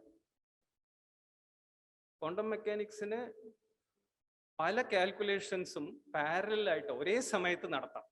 അങ്ങനെ ഈ കീ ബ്രേക്ക് ചെയ്യുന്ന ഇമ്പോസിബിൾ പ്രോബ്ലം ഒരു ക്വാണ്ടം കമ്പ്യൂട്ടറിന് it is a possible problem. അപ്പൊ ഇത് വന്നു കഴിഞ്ഞപ്പോൾ, ഇങ്ങനെ ഒരു ഐഡിയ വന്നു കഴിഞ്ഞപ്പോൾ ലോകത്തില് ഗവൺമെന്റുകൾക്കും മിലിറ്ററി എസ്റ്റാബ്ലിഷ്മെന്റ്സിന് ഇത് വളരെ ഇൻട്രസ്റ്റിംഗ് ആയി മാറി. ഓക്കെ, ഇതിന് വേറൊരു വശമുണ്ട്. ഒരു ക്ലാസിക്കൽ ഒരു ടെലിഗ്രാം വരുന്നു. നമ്മുടെ പോസ്റ്റ് ഓഫീസിൽ പലപ്പോഴും ടെലിഗ്രാം ചിലപ്പോൾ പൊളിച്ചു നോക്കി വായിച്ചിട്ട് അത് അതേപടി ഒട്ടിക്കുകയെ അതൊക്കെ ചെയ്യാം. ഒരു മെസ്സേജ് നമുക്ക് വായിച്ചു നോക്കാൻ പറ്റുമോ ഇല്ലേ? ഇനിയിപ്പോൾ അത് വഴിക്ക് ആരെങ്കിലും വായിച്ചാൽ ഒരു പക്ഷേ ഈ റിസീവ് ചെയ്യുന്ന ആള് ഒരിക്കലും അത് മനസ്സിലാവില്ല. ഓക്കെ, പക്ഷേ ക്വാണ്ടം ആയിട്ട് അയച്ച മെസ്സേജ് അങ്ങനെയല്ല. അത് ആരെങ്കിലും വായിക്കാൻ നോക്കിയാൽ ആ സിസ്റ്റം തന്നെ മാറിപ്പോകും. ഇതൊക്കെ ക്വാണ്ടം, നിങ്ങൾ MSc ചെന്ന് കഴിഞ്ഞാൽ നിങ്ങൾ ക്വാണ്ടം മെഷർമെന്റ് എന്ന ഒരു ടോപ്പിക്കായിട്ട് നിങ്ങൾ പഠിക്കും. ഒരു സിസ്റ്റത്തിൽ എന്തെങ്കിലും നമ്മൾ മെഷർ ചെയ്യാൻ നോക്കിയാൽ ആ system will change in a way that you cannot have the old system anymore. The state of the system will change. അതുകൊണ്ട് ഈ മെസ്സേജ് ആരോ വായിച്ചിരിക്കുന്നു എന്നുള്ളത് നമുക്ക് ഡെഫിനറ്റ് ആയിട്ട് മനസ്സിലാവും. മറ്റത് ക്ലാസിക്കൽ മെസ്സേജിൽ അങ്ങനെയൊന്നും വായിക്കാൻ പറ്റില്ല. അപ്പൊ ഇങ്ങനെയൊക്കെ വന്നപ്പോൾ മിലിറ്ററിക്ക് ഭയങ്കര ഇൻട്രസ്റ്റ് ആയി. US ആർമി ഇവരൊക്കെയാണ് ആദ്യം ക്വാണ്ടം കമ്പ്യൂട്ടിംഗ് വലിയ തോതിൽ ഫണ്ട് ചെയ്തിരിക്കുന്നത്. അത് ഫിസിക്സിന്റെ കാര്യം പറയുകയാണെങ്കിൽ ഒരു നെഗറ്റീവ് ആയിട്ടുള്ളൊരു ഒരു റിയാലിറ്റിയാണ് അത്. അതായത് അത് ഞാൻ ഇങ്ങനെ ചുരുക്കി പറയാം. യുദ്ധത്തിന്റെ പോസിബിലിറ്റി ഉള്ളിടത്തോളം കാലം ഫിസിക്സുകാരെയും ലോകത്തിന് വളരെ വിലപ്പെട്ട ആൾക്കാരായിരിക്കും. ബിക്കോസ് ടെക്നോളജി ഡ്രൈവ്സ് വാർ. വാറിന്റെ പിന്നില് വാർ ഉണ്ടാവും എന്നുള്ള ഒരു പേടി, ഒരു ഭീതി, അതിന്ന് ജനറേറ്റ് ചെയ്യുന്ന ഒരു മാർക്കറ്റും കൂടി ഉണ്ട് അല്ലെ? ഇതപ്പോ ഇന്നത്തെ പത്രത്തിലുണ്ട് 42 റഫാൽ നമ്മൾ വാങ്ങിച്ചിട്ട് വലിയ കോൺട്രവേഴ്സി ഉണ്ടായ റഫാൽ ഇന്തോനേഷ്യക്ക് കൊടുക്കുന്നു. ഏതൊക്കെ രാജ്യങ്ങളിൽ ജിയുടെ എൻജിൻ കയറ്റി വെച്ച F-16 ആരൊക്കെ തട്ടിക്കളയുന്നു. ഇതാണ് സംഭവിക്കുന്നത്. So jobs in physics are driven. Future in physics is also driven by a violent war industry. Atomic ഫിസിക്സിൽ, ന്യൂക്ലിയർ ഫിസിക്സിൽ ഇത്രയും കണ്ടുപിടുത്തങ്ങൾ ഉണ്ടായത് തന്നെ ഒരു കാരണം അന്ന് അമേരിക്ക ബോംബുണ്ടാക്കി എന്നുള്ള ഇതിലാണ്. ഓക്കെ, ആ ഒരു ആസ്പെക്റ്റ് ഉണ്ട്. പക്ഷേ ആ ആസ്പെക്റ്റിന്റെ മറവിൽ നിങ്ങൾക്ക് പഠിക്കാനും നിങ്ങൾക്ക് എക്സൈറ്റഡ് ആവാനും നിങ്ങൾക്കൊരു അഡ്വെഞ്ചറിനും ഉള്ള ഒരു ചെറിയൊരു സാധ്യതയും കൂടി ഉണ്ട്. ഓക്കെ, സോ അങ്ങനെ ക്വാണ്ടം ഇൻഫർമേഷൻ ആൻഡ് കമ്പ്യൂട്ടിംഗ് എന്നുള്ള ഫീൽഡിനെ it is driven by lot of interest. ഇന്ന് ഇന്ത്യക്കാര്, നമ്മളും നമ്മുടെ ഗവൺമെന്റും ഇതിലേക്ക് ഉണർന്നിരിക്കുന്നു. നമ്മുടെ സയൻസിനെയൊക്കെ ഫണ്ട് ചെയ്യുന്നത് department of science and technology എന്ന് പറഞ്ഞ ministry of science and technology ഒക്കെ ഇല്ല. അവിടുന്ന് ഇടയ്ക്കിടയ്ക്ക് special proposal, research proposal calls വരും. പലതും ക്വാണ്ടം കമ്പ്യൂട്ടിംഗ് ആൻഡ് ഇൻഫർമേഷൻ. കാരണം എന്താ വെച്ചാൽ China already quantum computer build ചെയ്യാൻ തുടങ്ങി. കുറച്ച് ആഴ്ചകൾക്ക് മുമ്പേ എൻ്റെ പ്രൊഫസർ ബിന്ദു ബംബ എന്ന് പറഞ്ഞ യൂണിവേഴ്സിറ്റി ഓഫ് ഹൈദരാബാദിൽ അവര് ഫേസ്ബുക്കിൽ ഇട്ടിരിക്കുന്ന പോസ്റ്റാണ്. അവര് മറ്റേ നാസ ആൻഡ് ഗൂഗിൾ AI, അതായത് ഗൂഗിൾ ആർട്ടിഫിഷ്യൽ ഇന്റലിജൻസും നാസയും കൂടിയിട്ട് ഒരു ക്വാണ്ടം കമ്പ്യൂട്ടർ ഇപ്പൊ സെറ്റപ്പ് ചെയ്തിട്ടുണ്ട്. ആ ക്വാണ്ടം കമ്പ്യൂട്ടറിൽ അവരൊരു കാൽക്കുലേഷൻ ചെയ്തു എന്ന് പറഞ്ഞാൽ അവരൊരു വലിയൊരു ആഹ്ലാദ പ്രഖ്യാപനം ഫേസ്ബുക്കിൽ ഇട്ടിരിക്കുന്നു. It is available. ഇതൊരു വലിയ സർപ്രൈസാണ്. കാരണം എന്താ വെച്ചാൽ 90s ഞാൻ PhD സ്റ്റുഡൻ്റ് ആയിട്ട് IISc അങ്ങോട്ടും ഇങ്ങോട്ടും നടക്കുമ്പോൾ IISc ഒരു ദിവസം ഒരു 5-6 തവണ കാപ്പി കുടിക്കാൻ പോകും. ഈ കാപ്പി കുടിക്കൽ റിസർച്ചിലെ ഒരു പ്രധാന പരിപാടിയാണ്. ഓക്കെ, അപ്പോൾ ഇങ്ങനെയൊക്കെയുള്ള ചർച്ചകളുടെ ഇടയിൽ പലരും ക്വാണ്ടം കമ്പ്യൂട്ടിങ്ങിനെ കുറിച്ച് സംസാരിക്കും. അപ്പോഴൊക്കെ ഞങ്ങൾ ക്വാണ്ടം മെക്കാനിക്സ് ചെയ്യുന്ന ആൾക്കാർ ഞങ്ങളൊക്കെ ചിരിച്ചിട്ട്, ഓ ക്വാണ്ടം കമ്പ്യൂട്ടിങ്, സാധാരണ ഒരു കമ്പ്യൂട്ടർ ബുദ്ധിമുട്ടാണ് മാനേജ് ചെയ്യുന്നത്. അത് 95 to 2000 ഇടയിലാണ്. ഇന്ന് 2021 അന്ന് ഞാൻ വിചാരിച്ചു ഒരു 50 വർഷം അല്ലെങ്കിൽ 70 വർഷമൊക്കെ ചിലപ്പോൾ ഒരു ക്വാണ്ടം കമ്പ്യൂട്ടർ ഉണ്ടാവും.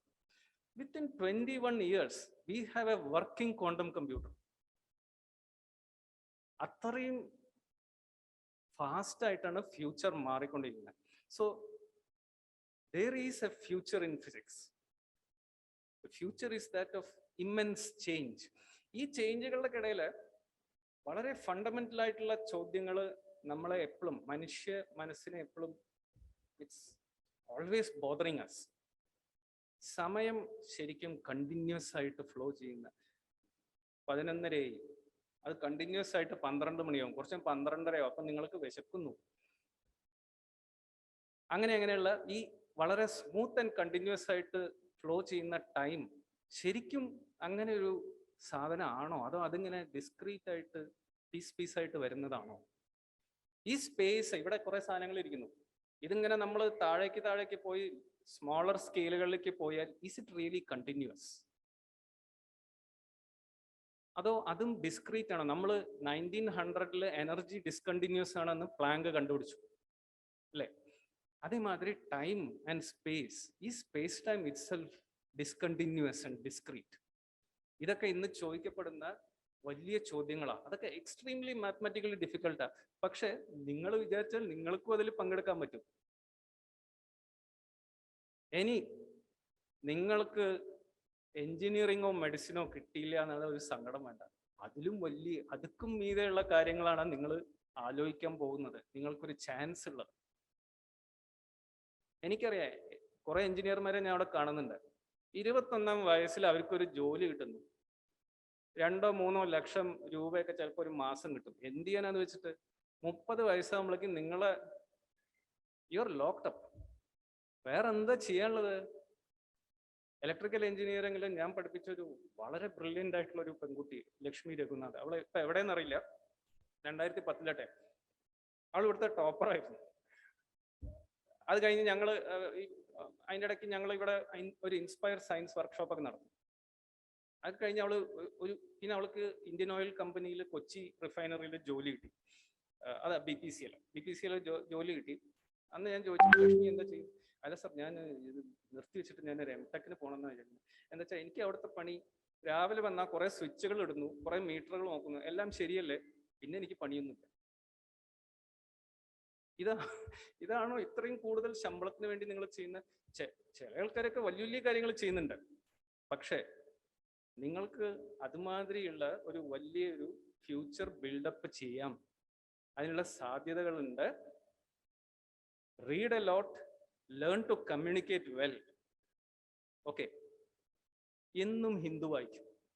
ഹിന്ദുവിന്റെ പൊളിറ്റിക്കൽ നിലപാടുകളോട് നിങ്ങൾ ഇത് യോജിക്കണം എന്നല്ല ഞാൻ പറയുന്നത്, ബട്ട് കമ്മ്യൂണിക്കേറ്റ് വെൽ. എന്താ വെച്ചാൽ ഞാൻ ആസ് എ ഫാക്കൽറ്റി എനിക്ക് കുറേ റെക്കമെൻഡേഷൻസ് ഹാൻഡിൽ ചെയ്യേണ്ടി വരും.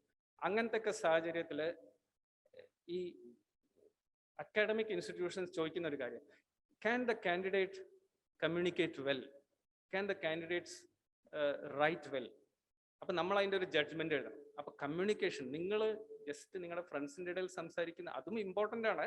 അതുമാതിരി തന്നെ സയൻസിന് അക്സെപ്റ്റബിൾ ആയിട്ടുള്ള ഒരു ഭാഷയിൽ അതത്ര ബുദ്ധിമുട്ടൊന്നുമല്ല. ഏതൊരു പ്രൊഫസർ ഞങ്ങളുടെ ഡിപ്പാർട്ട്മെന്റിൽ പറഞ്ഞിട്ടുണ്ട്, even beggars in America speak English. അപ്പോൾ എല്ലാവർക്കും അതൊക്കെ പറയാം, അതൊന്നും വലിയ ബുദ്ധിമുട്ടൊന്നുള്ള കാര്യങ്ങളൊന്നുമില്ല. Prepare for that. Okay, so I again want to wind up today and I want to congratulate the organisers and this institution. ഈ ഇൻസ്റ്റിറ്റ്യൂഷൻ എനിക്ക് വളരെ അടുത്ത ബന്ധങ്ങളുണ്ട്. എൻ്റെ മകൾ അവിടെ അപ്പുറത്തെ സ്കൂളിൽ 12ാം ക്ലാസ്സിൽ പഠിക്കുന്നുണ്ട്. അപ്പോൾ what this institution does and what is its future is of great relevance and importance to me also. അപ്പോൾ നിങ്ങൾക്കൊക്കെ ഫിസിക്സിനെ കുറിച്ചോ അല്ലെങ്കിൽ അതിൽ കൂടുതൽ എന്തെങ്കിലുമൊക്കെ കാര്യങ്ങൾ അറിയണമെന്നുണ്ടെങ്കിൽ ഞങ്ങളുടെ ഡിപ്പാർട്ട്മെന്റിൽ പലരും ഈ വർക്ക്ഷോപ്പിലും ഇതിൻ്റെ മുന്നേ ഉണ്ടായ ഒരു സീരീസിലൊക്കെ ഞങ്ങളുടെ ഡിപ്പാർട്ട്മെന്റിൽ നിന്ന് പലരും പങ്കെടുത്തു. Jaya Miss, she is a bridge between us. So you are always welcome. Shamjittu ഉണ്ട്. ഷംജിത്തിന് എന്നും അവിടെ കയറി വരാം. അപ്പോൾ നിങ്ങൾക്ക് പ്രോജക്ട്സും നിങ്ങൾക്ക് ലാബ് കാണാനോ എന്തിനു വേണമെങ്കിലും ഞങ്ങളെ അപ്രോച്ച് ചെയ്യാം. Okay, develop your interest. വെറും ഒരു സാധാരണ ജീവിതത്തിലേക്ക് നിങ്ങൾ ജസ്റ്റ് വേണ്ടി വരും ചിലപ്പോൾ finally, but try to have a choice. Okay, that's my message. Thank you. Thank you, sir. Thank you so much. Now, I invite Devadatta of second year physics to propose the vote of thanks.